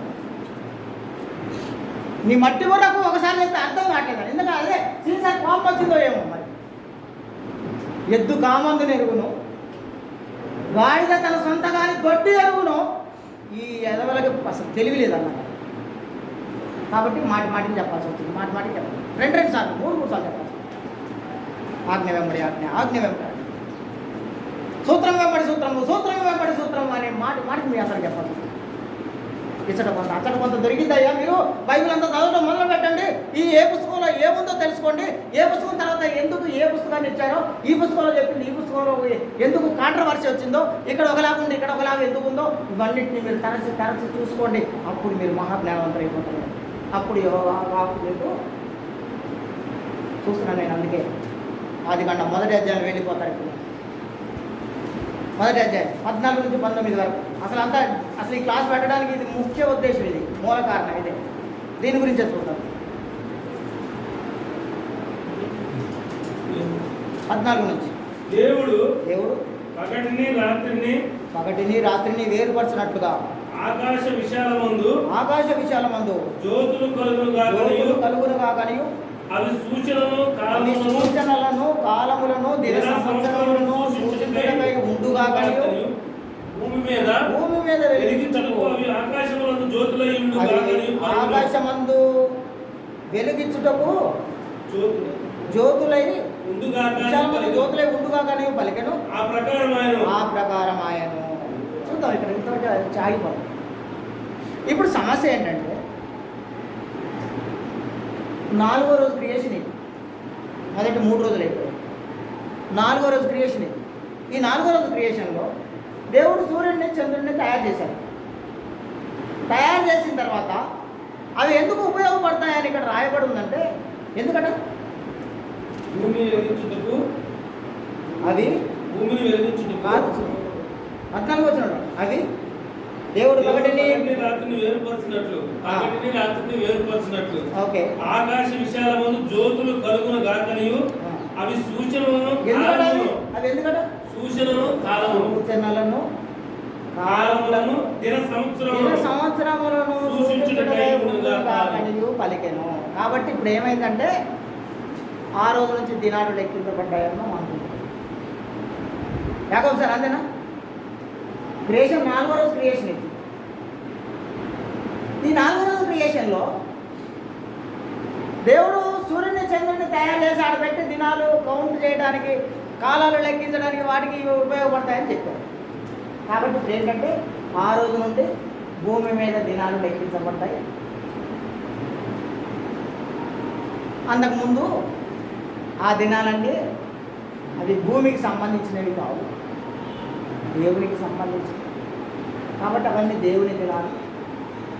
ఇవి మాత్రమే భూదినాలు. ఎందుకంటే ఆ రోజే సూర్యుడు చంద్రుడు తయారు చేయబడ్డాక అప్పటి నుంచి లెక్క కట్టారు కనుక, కాలాలు దినాలు లెక్కించడం మొదలైతే రాయబడి ఉంది కనుక ఆ రోజు నుంచి ఇవి భూమి మీద ఉన్నటువంటి దినాలు. అవునా సార్? డౌట్ వచ్చేసి ఓకేనా? ఏసాం సార్, అంతే కదా. ఇప్పుడు ఇలా చెప్పడం వల్ల ఏమైందంటే కొంత కన్ఫ్యూజన్ ఏర్పడింది. కన్ఫ్యూజన్ ఏర్పడి నిజమేనేమో, ఇది కరెక్టే కదా, మరి 4 రోజులు తయారు చేయబడి దేవుడే చెప్పారు కదా వీటిని ఆ రోజు నుంచి లెక్కించడం మొదలు పెడతారని. కాబట్టి లెక్కలు ఆ రోజు నుంచి మొదలైనవి అంటున్నాను. ఇప్పుడు మీరు పెన్ను పేపర్ తీసుకోండి. నేను మీకు ఒక 5 ప్రశ్నలు వేస్తాను. మీరు రాసుకోండి సార్. మన రిసెప్ట్ సార్ రాసుకోండి. ఒక 5 ప్రశ్నలు అడుగుతాను నేను. మనం వాటి సమాధానాలు మనం స్కోర్ చేయగలిగితే ఇక్కడ 4వ రోజు తయారు చేయబడినటువంటి క్రియేషన్ మనం ఆలోచిస్తాం. 5 ప్రశ్నలు రాసుకోవాలి. మీరందరూ 5 ప్రశ్నలు రాసుకుంటే ఇప్పుడు 4వ రోజు క్రియేట్ చేయబడ్డప్పుడు 4వ రోజు నుంచి అవి లెక్కించబడ్డాయి కనుక మొదటి 3 రోజుల లెక్క ఎలా ఉందో తర్వాత లెక్క ఎలా ఉందో చూస్తాం సార్. రైట్. మొదటి ప్రశ్న,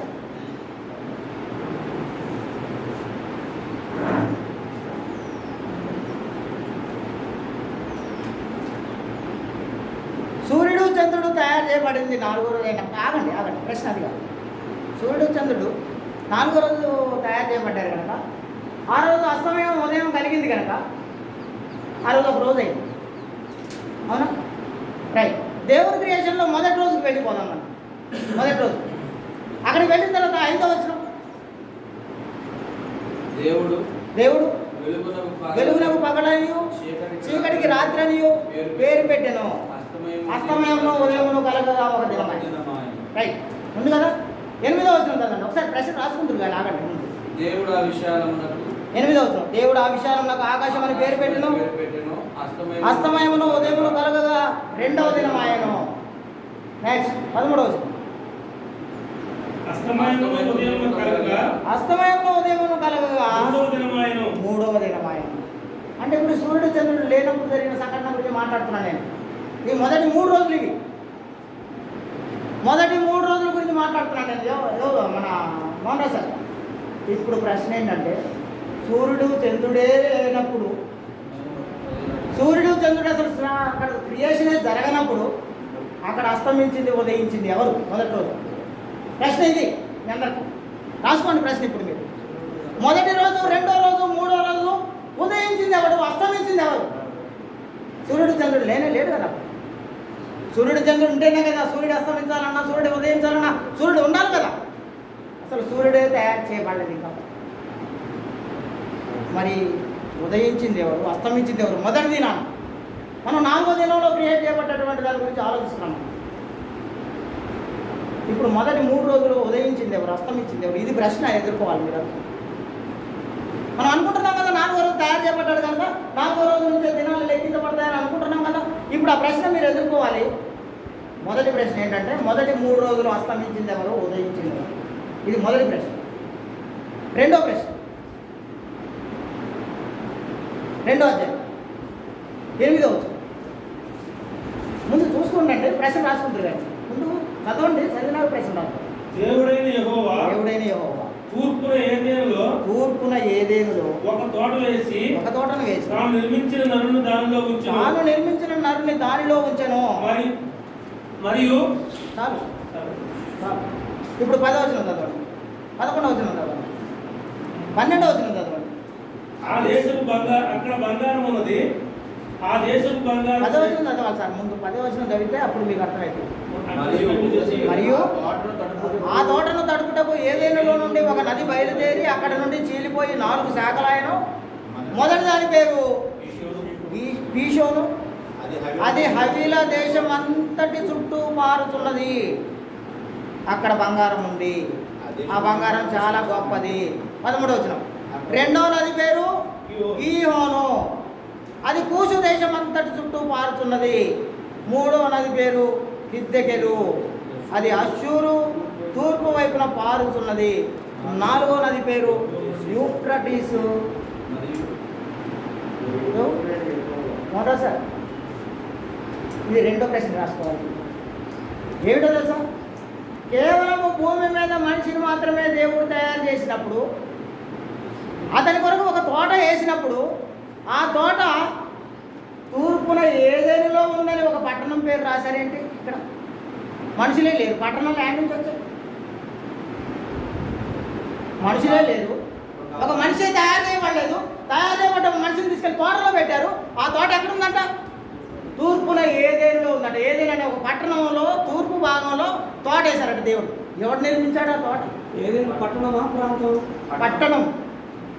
పట్టణమే కానీ ప్రాంతమే కానీ ఏదైనా కానీ ఏడుంది అసలు? అప్పుడు మనిషే లేడు అసలు భూమి మీద. ఏదైనా అనేది ఒక పట్టణం. ఎవడు నిర్మించాడు ఆ పట్టణాన్ని? రైట్. దీన్ని ఇలా ప్రశ్న అలా పెట్టుకోండి. ఎవరు ఆ పట్టణాన్ని, ఏదైనా పట్టణాన్ని ఎవరు నిర్మించాలనే ప్రశ్న పెట్టుకోండి. దానికి అనుబంధంగా ఇంకో ప్రశ్న ఏంటంటే అక్కడ పారడానికి వచ్చిన ఏదేనులో నుండి బయలుదేరిన నది ఏదైతే ఉందో అది 4 శాఖలైనప్పుడు 4 దేశాల పేర్లు రాయబడ్డాయి. ఆ దేశాలు ఎవరు నిర్మించారు? మొదటి మనిషి తయారు చేయబడ్డ రోజే సాంబా. భూమి మీద ఒక్క మనిషి తయారు చేయబడ్డ రోజే ఆ మనిషిని తీసుకెళ్ళి తోటలో పెట్టేటప్పుడు బైబిల్ గ్రంథంలో రాయబడినటువంటి మాటలు ఏంటంటే ఏదైనా ఒక పట్టణంలో తూర్పు వైపున ఒక తోట వేసి దేవుడు దాంట్లో పెట్టాడు అన్నారు. ఏదైనా పట్టణాన్ని ఎవరు తయారు చేశాడో తెలవాలి ఇప్పుడు మీకు. అదేవిధంగా దాన్ని తడపడం కోసం బయలుదేరినటువంటి, ఆ తోటను తడపడానికి బయలుదేరినటువంటి నది 4 శాఖలుగా మారిపోతే మొదటి శాఖ ఫలానా దేశం నుంచి, రెండో శాఖ ఫలానా దేశం నుంచి, మూడో శాఖ ఫలానా దేశం నుంచి బయలుదేరిపోతుంది అని రాయబడ్డాయి. వాటికి పేర్లు కూడా పెట్టారు. ఎవరు పెట్టారు వాళ్ళ పేర్లు? సృష్టి అంతా తయారు చేసిన తర్వాత ఆ సృష్టి అంతటిని దేవుడు ఆదాము దగ్గరికి తీసుకొస్తే, అవును సార్, సృష్టి అంతా తయారు చేయబడినాక సృష్టి అంతటిని దేవుడు ఆదాము దగ్గరికి పిలిచిన తర్వాత బైబిల్ గ్రంథంలో ఏం రికార్డు ఉందో తెలుసా? ఆదాము వాటికి ఏ పేరు పెట్టెనో ఆ పేరుతోనే పిలవబడ్డాయి. ఇప్పుడు ఏదైనా నేను పట్టణాన్ని ఎవరు నిర్మించాడో చెప్పాడు. ఇది రెండో ప్రశ్న. మనుషులు ఎవరూ లేనప్పుడు అక్కడ పట్టణాలు యాడ్ నుంచి వచ్చాయి. ఇది రెండో ప్రశ్న. మూడో ప్రశ్నలోకి వెళ్ళిపోదాం. నిర్గమకాండం 3వ అధ్యాయం. నిర్గమకాండము 3వ అధ్యాయం. బైబిల్ గ్రంథం మీ అందరికీ సులువుగా అర్థం కావాలని కోరుకుంటున్నాను నేను. చాలా సులువుగా మహాజ్ఞానాన్ని బైబిల్లో దేవుడు ఇచ్చినప్పుడు నీ కోసం నీకు అర్థమయ్యే భాషలో నీ భాషలోకి దాన్ని తర్జుమా చేసి నీ చేతికే ఇచ్చేసినప్పుడు దాన్ని చదువుకోవడంలో లోపం వచ్చేసి మనం చదువుకోలేకపోవడం వల్ల ఈ జ్ఞానం మనకు అర్థం కాలేకపోతుంది. 3వ అధ్యాయం నిర్గమకాండము 3వ అధ్యాయం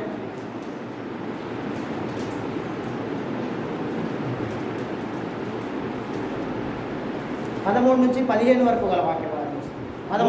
మోషే చిత్తగించుము, నేను ఇశ్రాయేలు యొద్దకు వెళ్ళి వారిని చూసి మీ పితరుల దేవుడు మీ యొద్దకు నన్ను పంపెనని వారితో చెప్పగా వారు ఆయన పేరేమని అడిగిన ఎడల వారితో నేనేమి చెప్పవాలనని దేవునిని అడిగాను. ఇక్కడ ఏం జరుగుతుందో తెలుసా? మోషే ఐగుప్తులో ఉన్నటువంటి 430 సంవత్సరాల బానిసత్వంలో ఉన్నటువంటి ఇశ్రాయేలీలను విడిపించడానికి దేవుడు మోషే పంపించేటప్పుడు ఆయన చెప్పినటువంటి కుంటి సాకులు అన్నింటిలోకి అక్కడ వెళ్ళిన తర్వాత నువ్వు పంపించావని చెప్తాను. వెళ్ళి అక్కడ వాళ్ళు అడుగుతారు నీ పేరేంటని అడుగుతారు. నన్ను నేనేం చెప్పాలి అసలు? నీ పేరేంటంటే నేనేం చెప్పాలని అడిగాడు మోషే ఎప్పుడు వాడో తెలుసా మీకు?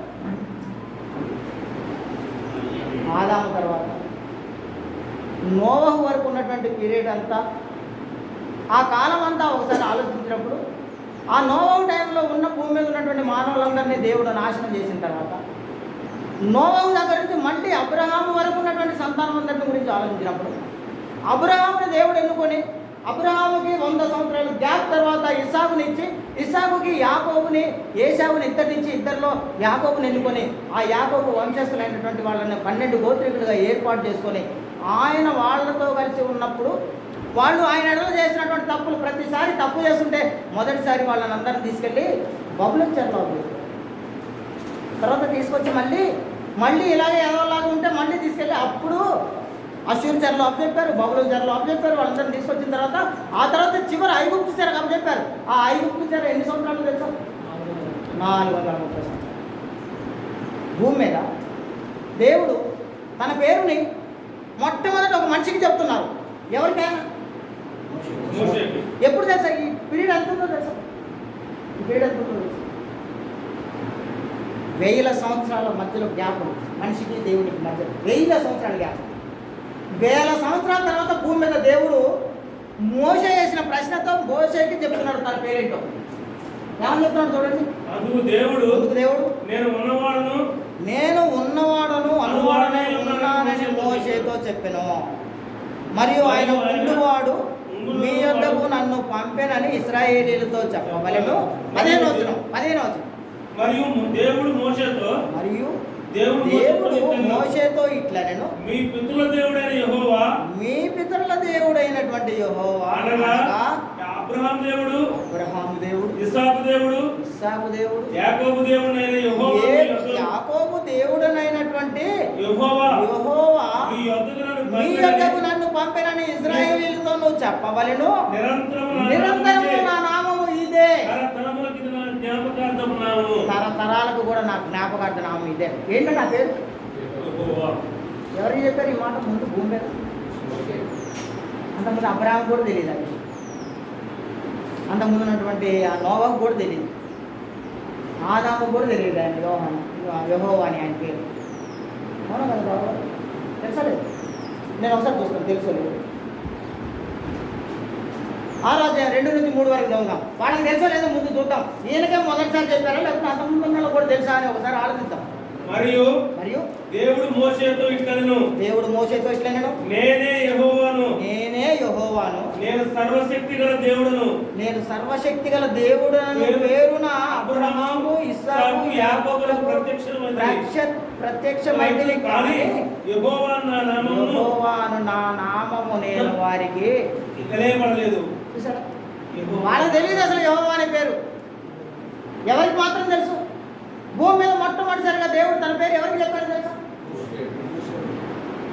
భారతాన్ని ఎవరికి చెప్పాడు తెలుసా? భూమి మీద దేవుడు మోషేకి చెప్పాడు. ఫస్ట్ భూమి మీద నా పేరు యెహోవా అని దేవుడు మోషేకి చెప్పాడు. ఈ మోషే ఎప్పటి వాడంటే ఎప్పటివాడో 1000 సంవత్సరాల తర్వాత పుట్టినటువంటి వాడు భూమి మీద.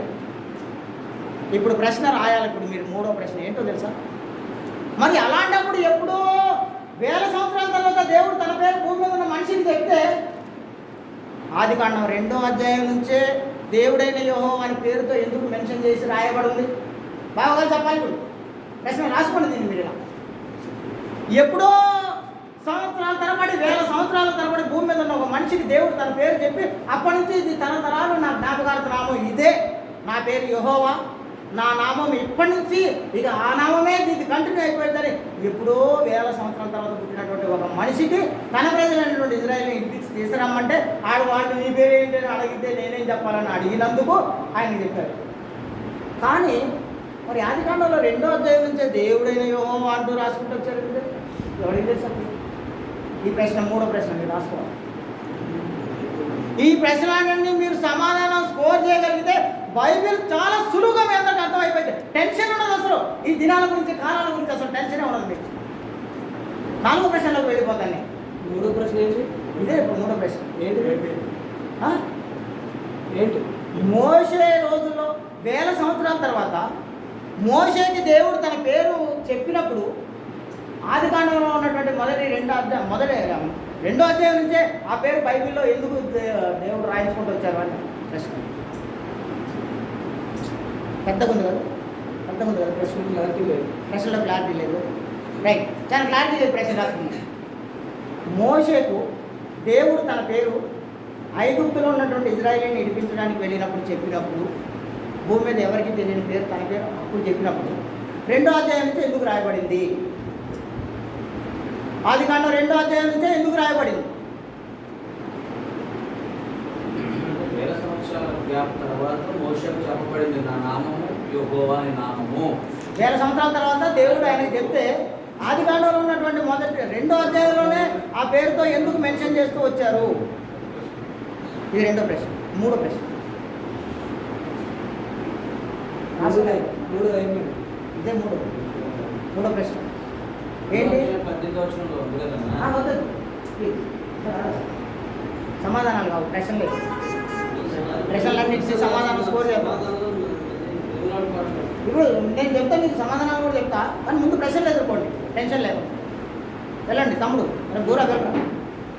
ఎప్పుడో 1000 సంవత్సరాల తర్వాత మోషేకు దేవుడు భూమి మీద మొట్టమొదటిసారి తన పేరు చెప్పినప్పుడు ఇలా రాసుకోండి. దేవుడు 1000 సంవత్సరాల తర్వాత మోషేతో మొట్టమొదటిసారి తన పేరును చెప్పినప్పుడు ఆదికాండం 2వ అధ్యాయం నుంచే ఎందుకు అది రాయబడి ఉన్నది? ఇది 4వ ప్రశ్న. 3వ ప్రశ్న. 4వ ప్రశ్న ఓకేనా?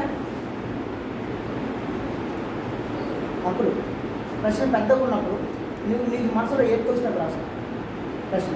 దాని అర్థం ఏంటంటే 1000 సంవత్సరాల తర్వాత దేవుడు 1000 సంవత్సరాల తర్వాత పుట్టిన మోషేకి తన పేరు చెప్పినప్పుడు మోషేతో దేవుడు చెప్పినప్పుడు ఇక్కడ ఆదికాండం 2వ అధ్యాయంలోనే మోషే ఆడంటే అప్పుడు మోషే లేదు కదా. ఆదికాండం 2వ అధ్యాయంలోనే దేవుడు అని యోహోవా అంటూ మెన్షన్ చేస్తూ వచ్చారు. ప్రశ్న తర్వాత ముందు ఈ ప్రశ్న రాసుకోండి, దాన్ని అలా రాసుకోండి చెప్తాను. అదే క్లారిటీ. ప్రశ్న ఏంటంటే మీరందరూ ప్రశ్న ఏంటంటే అది రమారమి 3000 సంవత్సరాలు కాలం. అది రమారమి 3000 సంవత్సరాల కాలం. అది మోషే అంటే నిర్గమకాండంలో మోషే దేవుడు ఎవరో తెలియపరిచినప్పుడు ఆయన పేరు, ఆదికాండంలో ఆయన పేరు ఎలా ఉంది? చాలా షార్ట్ ఉంది. ఇప్పుడు ఇది షార్ట్ ఉంది. నిర్గమకాండంలో ఇది చాలా షార్ట్ ఉంది. ఇప్పుడు ఇది మీకు చాలా సులువు ఉంది. నిర్గమకాండంలో దేవుడు మోసేతోనే ఇదే మొదటిసారి నేను చెప్తా అన్నప్పుడు నా పేరు మొదటిసారి మోసేగా చెప్తున్నప్పుడు ఆదాంకి ఎలా ఆదాం కాలంలో కూడా ఎందుకు రాయబడింది? అదే అదే అదే అట్లా సులువుగా మీరు ఎట్లా అర్థమైతే మీ మనసు మాట రాసుకోండి. ఇప్పుడు ఆదాంకి మోసేకు ఎలా రాయబడి ఉంది? Right right right. ఇప్పుడు ఈ ప్రశ్న మీకు అర్థమైంది. నేను ఏం చెప్తున్నాను, నా ప్రశ్న మీకు అర్థమైంది. మీరు మీ ఇష్టం షార్ట్లో రాసుకోండి, మీ ఇష్టం ప్రశ్న. ప్రశ్న నేను సమాధానం చెప్తాను నేను మీకు దాని తర్వాత. రైట్, నాలుగో ప్రశ్న. ఆదికాండం 1వ అధ్యాయం 4వ వచనం. ముందు ఇవన్నీ చూడండి, తర్వాత ప్రశ్న రాసుకుందాం. 1వ అధ్యాయం 4వ వచనం. అది చెప్పండి. ప్రశ్న తర్వాత చూద్దాం. ముందు ఆదికాండము 4వ అధ్యాయము 1వ అధ్యాయం 4వ వచనం. వెలుగు మంచిదైనట్టు వెలుగు మంచిదైనట్టు దేవుడు చూశాడు. దేవుడు చూసిన చాలు అంతవరకే. మీరు అదే చదవాలి. 11వ వచనం. దేవుడు గడ్డిని విత్తనములు చెట్లను దీన్ని తప్పు రికార్డ్ రాశాను. దేవుడు ఆరిన నేలకు భూమని పేరు పెట్టిన జలరాశికి ఆయన సముద్రములను పేరు పెట్టిన జలరాశికి ఆయన సముద్రంలోని పేరు పెట్టిన అది మంచిదని దేవుడు అది చూసెను. మంచిదని దేవుడు చూసి. రండి 13వ వచనం, 12వ వచనం లాస్ట్ భాగం. సరే. విత్తనములు ఫలవృక్షములను మొలిపింపగా అది మంచిదని దేవుడు చూసెను. 12వ వచనం. అదేవిధంగా 19వ వచనం, 18వ వచనం. భూమి మీద వెలుగునిచ్చుటకు పగటిని రాత్రిని ఏరుటకు చీకటిని ఆ. రాత్రి ఏరుటకు వెలుగును ఆ, చీకటిని ఏర్పరచుటకు దేవుడు ఆకాశ విశాలమందు వాటించెను. ఆ. అది మంచిదని దేవుడు అది మంచిదని దేవుడు చూశాను. అస్తమయమును చాలు ఉదయమును 21వ వచనం. అది కూడా చివరి వాక్య భాగం, చివరి లైన్. జలములలో వాటి జాతి ప్రకారము జలమును సమృద్ధిగా పుట్టించిన మహామత్స్యములను జీవము కలిగి చెల్లించు వాటన్నింటినీ దాని జాతి ప్రకారం రెక్కల పక్షిని సృజించను. అది మంచిదని దేవుడు చూచెను. రైట్. నెక్స్ట్ 25వ వచనం. దేవుడు ఆయా జాతుల ప్రకారం అడవి జంతువులను, ఆయా జాతుల ప్రకారం పశువులను, ఆయా జాతుల ప్రకారం నేలను ప్రతి పురుగును చేసెను. అది మంచిదని దేవుడు చూసెను. రైట్. 31వ వచనం. దేవుడు తాను చేసిన యావత్తును చూసినప్పుడు అది చాలా మంచిదిగా ఉండేను. అస్తమయమును చాలు, మనం అందరికీ మాట్లాడుకుందాం. దేవుడు ప్రతి క్రియేషన్ చేసినప్పుడు ఆయన అది చూసినప్పుడు మంచిదిగా, చాలా మంచిదిగా ఉంది. రాజా, దేవుడు క్రియేషన్ చేసినప్పుడు ప్రతిదీ వెళ్ళి చూస్తే అది మంచిదిగా కనపడుతుంది.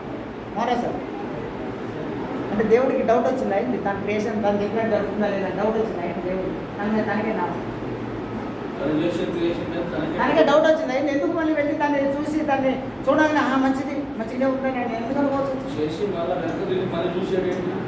దేవుడు చెప్తే జరిగితే లేదా? మోనా సార్, చెప్తే జరిగితే లేదా? జరిగినప్పుడు మళ్ళీ దేవుడు అది మంచిగా ఉన్నట్టు మళ్ళీ ఎందుకు వెళ్ళి చూడాల్సి వచ్చింది? చూస్తే అది మంచిగా ఉందనేది మళ్ళీ ఎందుకు ఆయన రీకలెక్ట్ చేసుకోవాల్సి వచ్చింది? ఇది ప్రశ్న.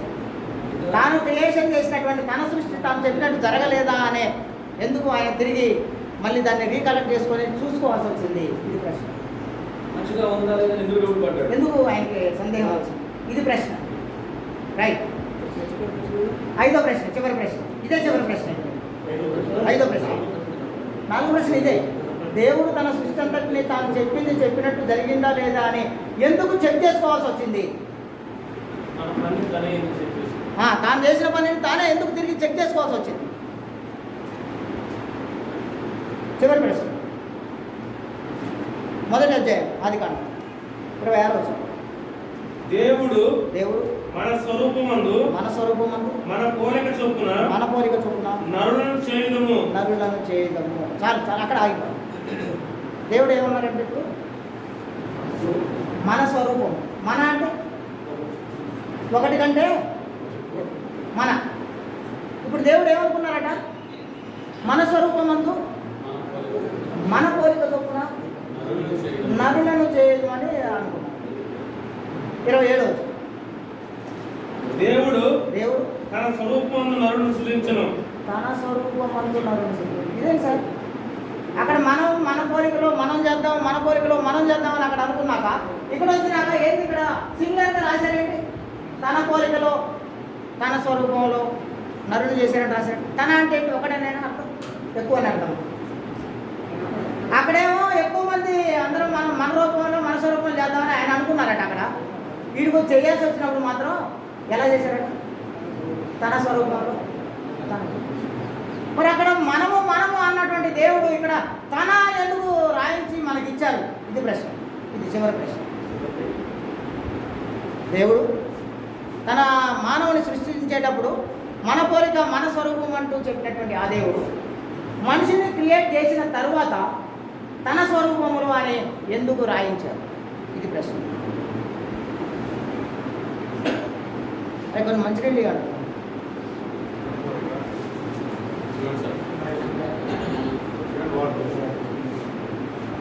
ఇప్పుడు అన్నింటిని మనం సమాధానం స్కోర్ చేస్తానికి ప్రయత్నం చేద్దాం. ఇప్పుడు మనకు 27లో తనాను ఉంది. మన అని చెప్పి ఆయన అన్నటువంటి ఆయన తనాకి ఎందుకు వచ్చేసింది?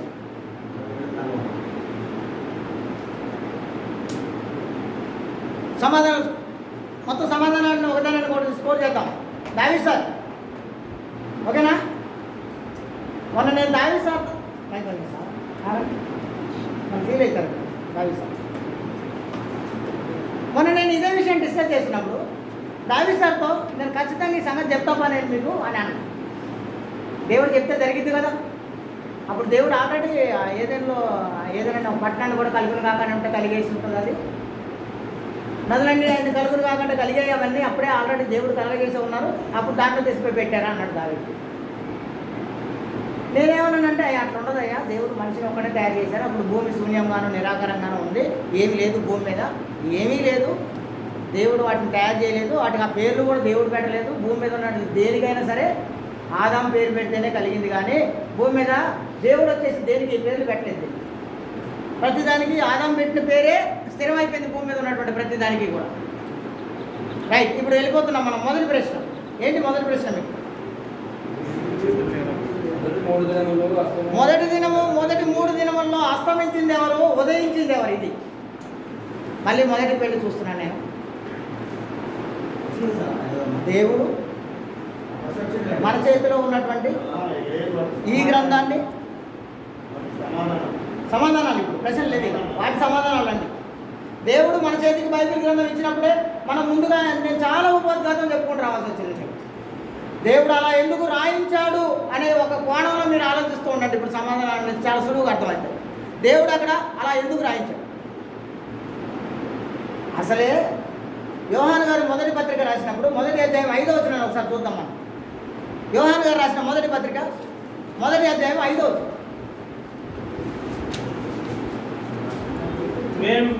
మేము ఆయన వలన ఇది మొదటి అధ్యాయము 5వ వచనం. మొదటి పత్రిక మేము ఆయన వలన ఇది మీకు ప్రకటించు వర్తమానం ఏమనగా దేవుడు వెలుగై ఉన్నాడు. ఇక్కడ ఆగండి మీరు ఒకసారి. దేవుడు వెలుగై ఉన్నాడు. దేవుడే వెలుగు అసలు. అందుకే ఆయన వచ్చేసి వెలుగు కమ్మరి పలగా వెలుగు కలిగింది. రెండో విషయాన్ని కూడా చూస్తాను నేను. దీని తర్వాత చర్చ చేద్దామని ముందు ఇది చూద్దాం. 8వ అధ్యాయం యోహాను సువార్త 12వ వచనం. 8వ అధ్యాయం 12వ వచనం. 8వ అధ్యాయం 12వ వచనం. మరలా యేసు నేను లోకమునకు వెలుగును అన్నాడు ఆయన. నన్ను వెంబడించేవాడు చీకట్లో నడవగా జీవపు వెలుగు కలిగి ఉంటాడని చెప్పారు. ఇద్దరు వెలుగు సంబంధులు అక్కడ ఉండి వెలుగు కమ్మని పలికారు. వెలుగు కలిగింది. మొదటి దినము భూమి శూన్యంగానూ నిరాకారంగా ఉన్నప్పుడు మొదటి వచ్చిన చదువుతున్నాను నేను, చూడండి ఒకసారి. నేను చదువుతాను, మీరు చూడండి ఒకసారి. ఆది యందు దేవుడు భూమి ఆకాశములను సృజించెను. భూమి నిరాకారముగాను శూన్యముగాను ఉండెను. అలా శూన్యముగా నిరాకారంగా ఉన్నప్పుడు కేవలం వాటర్ మాత్రమే ఉన్నాయట. భూమి లేదు. ఏముందట? కేవలం నీళ్ళే ఉన్నాయట అక్కడ. ఆ నీళ్ళ మీద ఏం ఆవరించిందో తెలుసా మీకు? యాకోబు సార్ ఏం ఆవరించుంది, ఏం అల్లాడుతుంది అనేది కాదు నా ప్రశ్న. నీళ్ళ మీద ఏమి ఆవరించి ఉంది అనేది ప్రశ్న నాది. కేవలం అంత చీకటి అక్కడ ఆవరించింది. కాబట్టి ఆ చీకటిని ఆయన పారదోడడానికి దేవుడు వెలుగు కమ్మని పలుకగా వెలుగు కలిగింది. ఆయన వెలుగై ఉన్నాడు. ఆయన కుమారుడు అయినటువంటి యేసుక్రీస్తు వెలుగై ఉన్నారు కనుక అక్కడ వాళ్ళు వెలుగు కమ్మని పలకగా వెలుగు కలిగింది. వెలుగు కలిగిన తర్వాత దేవుడు చేసినటువంటి కార్యం ఏంటో చూడండి. దాని తర్వాత దేవుడు వెలుగు మంచిదైనట్టు దేవుడు చూశాను. దేవుడు వెలుగును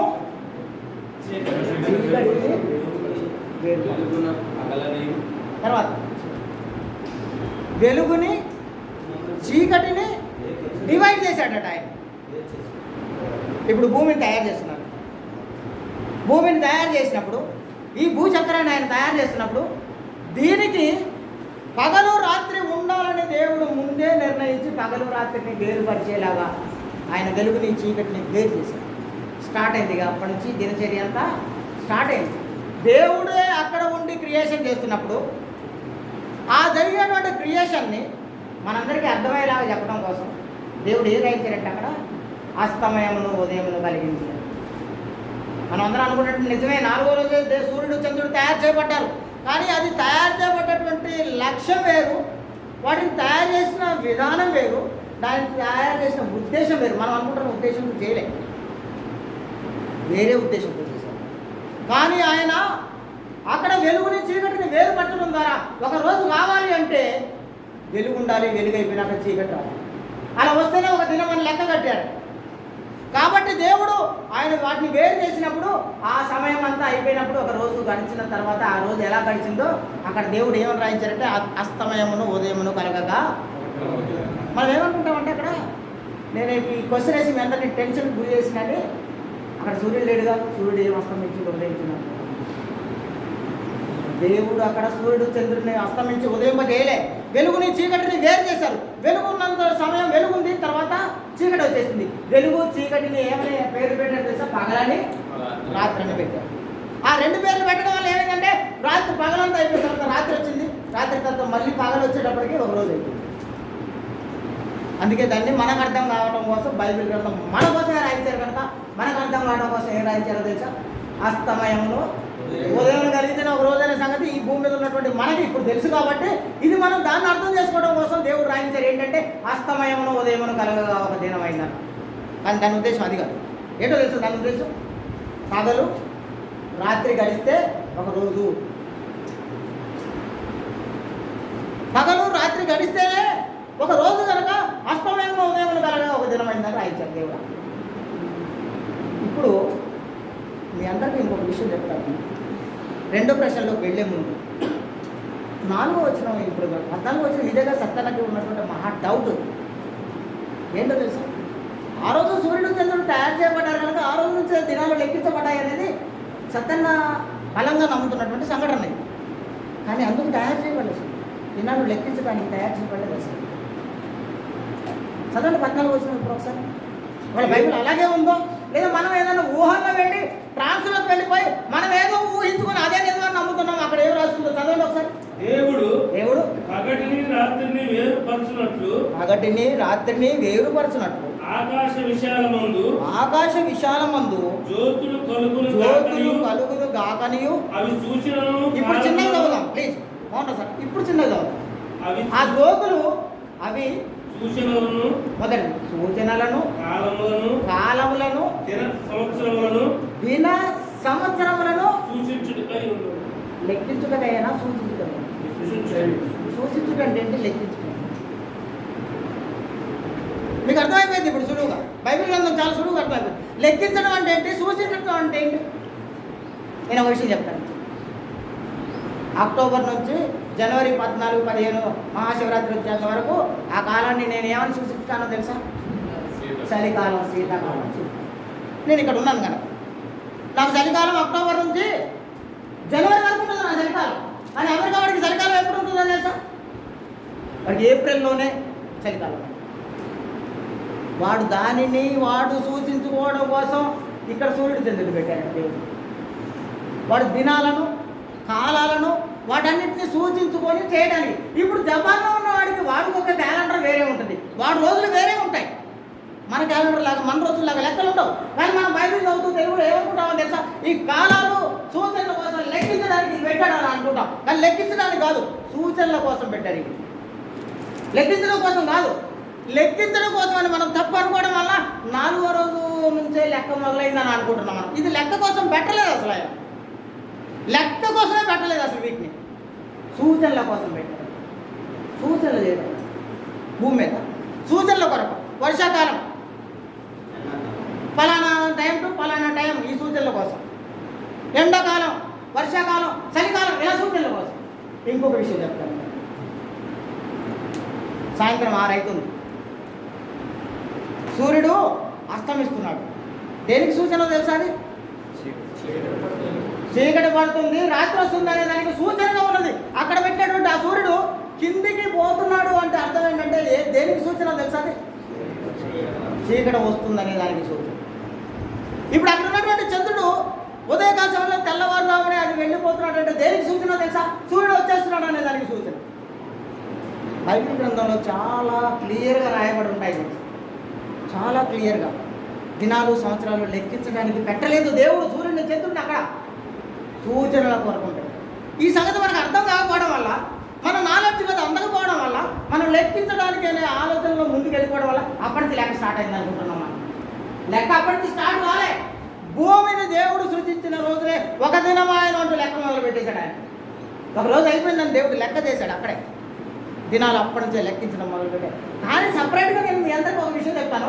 దేవుడి దినాలు సపరేట్, భూదినాలు సపరేట్ ఉంటే టెన్షన్ పడకుండా, మీ అందరికీ టెన్షన్ కలగకుండా ఉండడం కోసం దేవుడు పేతురుతో ఒక అద్భుతమైనటువంటి సంఘటన రాయించాడు. పేతురుతో ఈ దినాల గురించి ఒక టెన్షన్ అయిందని, ఇలాంటి టెన్షన్ వారిగా ఇట్లాంటి బాగా టెన్షన్ అయిపోతామని పేతురుతో ఒక అద్భుతమైనటువంటి సంఘటన రాయించాడు దేవుడు.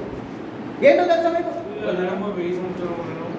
2వ పత్రిక 3వ అధ్యాయము 8వ వచనం. ప్రియులారా, ఒక సంగతి మర్చిపోకుడి. మీరంతా ఒక సంగతి మర్చిపోద్దు అన్నాడు. ఏంటో తెలుసా? మీ అందరికి బాగా జ్ఞాపకం ఉండాలి.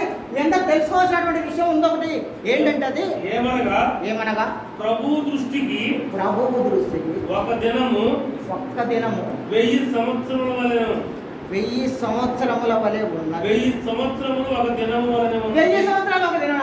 ఇప్పుడు అర్థమైందా మీకు? A to Z to A చెప్పేశారు. ఇప్పుడు ఇవన్నీ దేవుని దృష్టిలో ఉన్నటువంటి దినాన్ని నువ్వు కనుక్కోవాలని అనుకుంటే, ఆయన దృష్టిలో ఒక దినము 1000 సంవత్సరాలు ఉంటాయి. 1000 సంవత్సరాలు కూడా ఆయన దృష్టిలో ఒక దినం లాగే ఉంటాయి. నువ్వు దినాల కోసం కొట్లాడాల్సిన అవసరం లేదు నీకు. ఎందుకంటే చైనాలో ఉన్నవాడు వాడి క్యాలెండర్ని బట్టి వాడి దినాలు వాడు లెక్కేసుకుంటాడు. ఇంకొకడు వాడు ఆ హెబ్రీ గ్రీక్లో ఉన్నప్పుడు వాడు వేసినటువంటి లెక్కలు కాలమాన ప్రకారం 5,000 ఉన్నాయి. వాడు అప్పుడులో ఉన్నప్పుడు యేసుప్రభు పుట్టినరోజుల్లో కాలాలు మానాలు అన్ని జ్ఞానులు లెక్కేసినప్పుడు ఆ లెక్కలు వేరే ఉన్నాయి. ప్రతి వాడు లెక్కలు కాలమానాలు ఎవరి దగ్గర వాడి సపరేట్ ఉన్నాయి. నువ్వు నేను అనుకునే మొదటి రోజు, 2వ రోజు, 3వ రోజు, ఇలా 1, 2, 3, 4 జనవరి, ఫిబ్రవరి, మార్చి, ఏప్రిల్, మే, జూన్, జూలై, ఈ కాసుమే. ఇవి మనము మన లెక్కల కోసం మనమే తయారు చేసుకునేది. ఇది ఎప్పుడో తెలుసా? మనిషి మహాజ్ఞానవంతుడిగా మారినాక 19, 18 సంవత్సరాలు వచ్చినాక అప్పుడు మొదలైనవి ఈ లెక్కలు భూమి మీద మనిషి తయారు చేసుకున్నది. ఎప్పుడు తెలుసా? మహా జ్ఞానవంతుడు అయినాక వాడు లెక్కలు పెట్టడం మొదలుపెట్టాడు. ఎనుకునే లెక్కేయడం వాడికి చేతగాక, ఎనుకున్నటువంటి దినాలన్నింటినీ లెక్కేయడం వాడికి చేతగాక వాడు ఏం చేశాడు తెలుసా? యేసుక్రీస్తుని మధ్యలో పెట్టి క్రీస్తు పూర్వం అన్నాడు. ఇక వాటిని లెక్కించుకోవడం వాడికి చేత కాలేదు. క్రీస్తుకు పూర్వం అని వదిలేశాడు. ఇప్పుడు ఎన్ని లెక్కేయడం వాడికి మళ్ళీ రాక ఇప్పుడు క్రీస్తు శకం అని వదిలేశాడు. మనం ఏం చేస్తామంటే ఇప్పుడు తన్నుకొని తత్తుంటాం. బైబిల్ మనకు అర్థం కాకపోయినప్పుడు ఇదే మనకు అర్థమైందని అనుకొని ఇవి దేవుని దినాలు, అవి మనుషుల దినాలు, ఈ భూ దినాలు అలా ఉండొచ్చు. ఈ భూమి మీద దేవుడు మొదట భూమిని తయారు చేసింది మొదలుకొని ఈరోజు సమాప్తము అనే ప్రకటన గ్రంథంలో దీంట్లో ఏది నువ్వు కలపొద్దు, ఏది తీసేయద్దు, సమాప్తం అని రాసేంత వరకు దీనిలో ఉన్న ప్రతిదీ దేవుడు మనిషి కోసం రాయించిందే. తన గురించి రాయించలేదు. అసలు ఏం రాయించారు తెలుసా? తన గురించి నీకు అర్థం కావాలని పరలోకంలో వీణను కోరినటువంటి శబ్దం అని ఆ వీణ మనకు తెలుసు కాబట్టి, అక్కడ ఉన్నటువంటి శబ్దం ఏంటో నీకు తెలియదు కాబట్టి ఆయన చెప్పిన అర్థం కాదు కాబట్టి వీణను కోరిన శబ్దము అని రాయించారు. అక్కడ పరిశుద్ధుడు పరిశుద్ధుడు పరిశుద్ధుడు అనే ప్రతిగానాలు చేస్తుంటే గడప కమ్ముల పునాదులు అదురుతున్నాయని అక్కడ గడపలు ఉంటాయి. మనకు అర్థం కావాలి కాబట్టి మన భాషలో రాయించారు. గడప కమ్ముల పునాదులు అదురుతాయి. నిజంగా కూడా చెరువులకి రెక్కలు ఉంటాయా?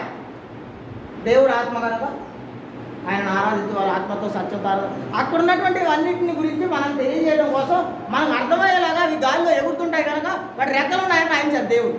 రూపాలంకారంగా రాయబడినటువంటి పుస్తకం అది ప్రకటన గ్రంథం. ఇప్పుడు ఏం చేస్తామంటే మనం ఇవన్నీ మనకు అర్థం కానప్పుడు మన జ్ఞానానికి ఎంత అందితే అదే కరెక్ట్ అని అవతలని వాదించి వేధించి శోధిస్తాం. ఇప్పుడు 2వ ప్రశ్నలోకి వెళ్ళిపోతాను. దాని సమాధానంలో చూస్తాను. 2వ ప్రశ్న మొదటి ప్రశ్న అయిపోయింది. మొదటి ప్రశ్న సమాధానం అయిపోయింది. ఇప్పుడు భూదినాలు సపరేట్గా లేవు. సపరేట్గా దేవుని దినాలు అనేది కాదు. మొత్తములో భూమి మొదలైన దగ్గర నుంచి మొదలుపెట్టి ప్రతిదీ కూడా దేవుడు మొదటి దినమాయన అంటూ అక్కడ నుంచి మొదలుపెట్టి తీసుకొచ్చేస్తాడు మొత్తాన్ని. ఇప్పుడు 2వ ప్రశ్న సమాధానం చూస్తాను నేను మీ మధ్యలో. రెండు మూడు కలిపి చూస్తాను. రెండు మూడు కలిపి, రెండు మూడు ప్రశ్నలు రెండింటికి కలిపి ఒకటే సమాధానం ఆ రెండింటికి కలిపి. రెండో ప్రశ్న మూడో ప్రశ్న ఏంటో తెలుసు కదా మీకు? ఏదైనా పేరు ఎలా వచ్చింది? అదేవిధంగా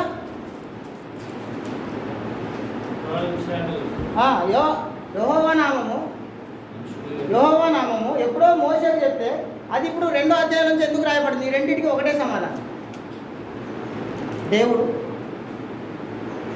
ఈ 5 పుస్తకాలను, ఆది కాలంలో ఉన్నటువంటి మొదటి 5 పుస్తకాలను, ఆదికాండం, నిర్గమకాండం, సంఖ్యాకాండం, లేవికాండం, సంఖ్యాకాండం, ద్వితీయోపదేశకాండం, ఈ 5 కాండాలను దేవుడు ఎవరితో రాయించారో తెలుసు? ఎవరితో? మోషే గారితో రాయించారు. దేవుడు చెప్పింది కూడా ఎవరికో తెలుసా? మోషేకే చెప్పారు దేవుడు. అందుకే దేవుడు ఆయనతో రాయించారు కనుక ఈ యుగమందు ఉన్నటువంటి మనకు బుద్ధి కలగడం కోసం ఈ బైబిల్ రాయబడింది కనుక దేవుని పేరు మొదటి అధ్యాయంలో మాత్రం మెన్షన్ చేయలేదు. మీకు మొదటి అధ్యాయం క్రియేషన్ అంతట్లోనూ దేవుడే అన్నారు, కానీ అక్కడ ఆయన పేరు రాయలేదు. రెండో అధ్యాయానికి మాత్రమే దేవుడే యెహోవా అనుకుంటూ రాసుకుంటూ వచ్చాడు ఆయన మోషే. దేవుడు మోషేతో అలా రాయించాడు. ఎందుకంటే ఆ దేవుని పేరు మనకు తెలవాలి కాబట్టి. ఎవరికి తెలియదు ఆ పేరు, కేవలం మోషేకి తెలుసు భూమి మీద మొదటిసారి. ఈ పుస్తకాలన్నీ మోషేనే రాశాడు కనుక ఆయన మొదటి రెండో అధ్యాయం నుంచే మొదలుపెట్టి రాసుకుంటూ వచ్చారు. ఆయన కూడా రాయలేదు, ఇది దేవుడే మోషేతో రాయించాడు. ఎందుకంటే ఆ పేరు మనకు తెలవాలి కాబట్టి, ఆ పేరు మనకు తెలియాలి కాబట్టి దేవుడు అలా రాయించుకుంటూ వచ్చేసి మోషేతో రాయించారు. అదేవిధంగా ఈ 5 పుస్తకాలు రాసినప్పుడు మోషే గారి సమయం వచ్చేసరికల్లా, మోషే గారి హయాం వచ్చేసరికల్లా అక్కడ ఏదో తోట ఎక్కడ వేసారో మనకు తెలియాలని దేవుడు ఏం చేశాడంటే మోషేతో ఆయన ఉన్నప్పుడు, ఆయన బ్రతికినటువంటి కాలంలో అప్పటికే పట్టణాలు నిర్మించబడి ఉన్నాయి. మోషే కాలం వచ్చేసరికి ఆదాముకు మోషేకి 1000 సంవత్సరాల కాలం మధ్యలో గ్యాప్ ఉండడం వల్ల మోషే రాయాల్సి వచ్చి మోషే రాస్తున్నప్పటికీ అక్కడ ఏదైనా ఒక పట్టణం నిర్మించబడింది. కాబట్టి ఆ పట్టణానికి తూర్పులో ఉన్నటువంటి దాంట్లో తోటేశారని దేవుడు మోషే ద్వారా మనకు అర్థం కావాలని మన కోసం రాయించాడు. ఏదేళ్ళు తోటేశారు మన కోసం మోషేతో రాయించాడు. మోషే సమయానికి అది ఏదైనా ఉంది. దేశం అంటే మనుషుల తర్వాత ప్రశ్న తర్వాత నీ ప్రశ్న నాకు అర్థమైతేనే ఉందిలే కానీ కాదు. దేశం అంటే మనుషులు లేకపోతే దేశాలు ఎట్లుంటాయి సార్? దేశం అంటే మనుషులే, దేశం అంటే మనుషులు ఉంటారు అక్కడ. అది 1000 సంవత్సరాల తర్వాత నిర్మించబడ్డటువంటి పట్టణం అది మోసే తర్వాత. ఆఖరికి నేను మీ అందరికీ ఇది మీకు సులువుగా అర్థం అవడం కోసం ఒక విషయం చెప్తాను. నేను దేవుడు కయ్యని దేశదుమ్మరలాగా వెళ్ళని నిలబడితే ఆయన వెళ్ళిన తర్వాత నోదు దేశంలో పెళ్లి చేసుకున్నారు. ఎలా చేసుకుంటారు? నోదు దేశంలో ఎలా పెళ్లి చేసుకున్నాడు? అయ్యనే మొదటివాడు కదా. ఇద్దరిలో రెండో వాడిని మొదటి వాడు చంపేశాడు కదా. భూమి మనుషులే లేరు కదా, ఇక ఉంటే ఆదాము అబ్బాయి ఉన్నారు. మరి అప్పుడు కయ్యనికి వారి ఆనందం దొరికింది. ఆనందం దొరికిందంటే 200 సంవత్సరాలు దేశ దిమ్మలాగా తిరిగితే దేవుడు మళ్ళీ చేతుకి ఆదాము అవ్వలను ప్రేమించి వాళ్ళకి చేతు అని బిడ్డవాడిని ఇస్తే, ఆ తర్వాత కుమార్తెలను ఇస్తే, ఆ రోజుల్లో అసలు లెక్కపత్రం లేకుండా ఆడ మగ ఒక సంతం లేకుండా అందరూ జనాభా అంతా వాయు వరుస లేకుండా అభివృద్ధి చెందినప్పుడు ఆ దేశాలు విడిపోయినప్పుడు నోదు దేశం ఏర్పడితే 200 సంవత్సరాల తర్వాత తిరిగి అలసిపోయి అక్కడ పోయి సెటిల్ అయిందంట. అప్పటికక్కడ పట్టణం ఉంది, పట్టణంలో ఆడపిల్లలు ఉన్నారు, అక్కడ ఒక అమ్మాయిని తీసి పెళ్లి చేసి అలాగే ఇప్పుడు మోసే రాయాల్సి వచ్చినప్పుడు ఏదైనా పట్టణం తయారు చేయబడింది. అప్పటికి మోసే సమయం వచ్చారు. పట్టణంలో ప్రజలు ఉన్నారు, లేరని కాదు, ఉన్నారు ప్రజలు, అక్కడ ఉన్నారు, ప్రజలు ఉన్నారు. పట్టణం ప్రజలు లేకుండా పట్టణం ఏర్పడదు. అసలు ప్రజలు ఉంటేనే అక్కడ పట్టణం ఏర్పడింది. ఓకే ఓకే ఓకే నేను మళ్ళీ సాహిత్యంలోకి కవితల్లోకి వాటిలో పోను. నేను అక్కడ మోసే టైంలో ఉంది. మోసే గారు రాసేటప్పటికే ఏదైనా పట్టణం ఉంది. మోసే గారు రాసేటప్పటికే ఆ నది ప్రవహిస్తున్నప్పుడు మొదటి దానికి పేరు ఏర్పాటు చేయబడింది. అది పలానా పట్టణంలో ప్రవేశిస్తుంది. అది మోసే రాసే రోజుల్లో అక్కడ ఉంది కనుకనే ఈరోజు ఈ దినాలు అంతమంది ఉన్న మనకు అవన్నీ మనకు వివరంగా తెలియడం కోసం దేవుడు మోసేతో రాయించారు. ఆ పట్టణాల పేరుతో సహా రాయించి మనకిచ్చారు. ఎందుకు? ఈ యుగమందు ఉన్నటువంటి మనకు బుద్ధి కలగడానికి, బోధ కలగడం కోసం ఈ బైబిల్ రాయబడి ఉంది కనుక ఇవన్నీ మనకు అర్థం కావడం కోసం మోసేతో దేవుడు ఇవన్నీ రాయించారు.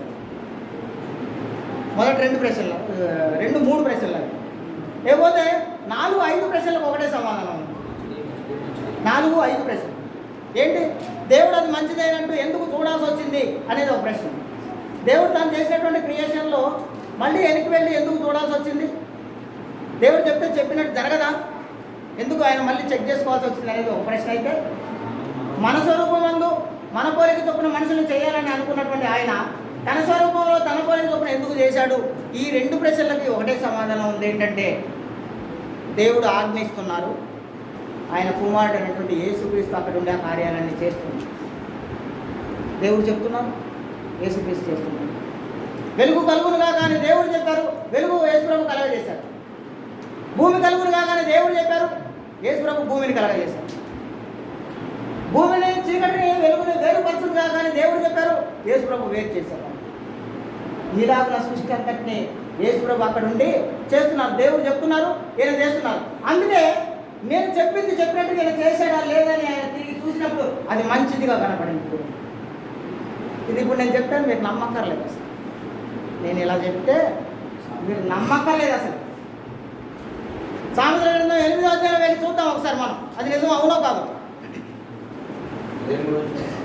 సామెతల గ్రంథం 8వ అధ్యాయం 22 నుంచి 31 వరకు.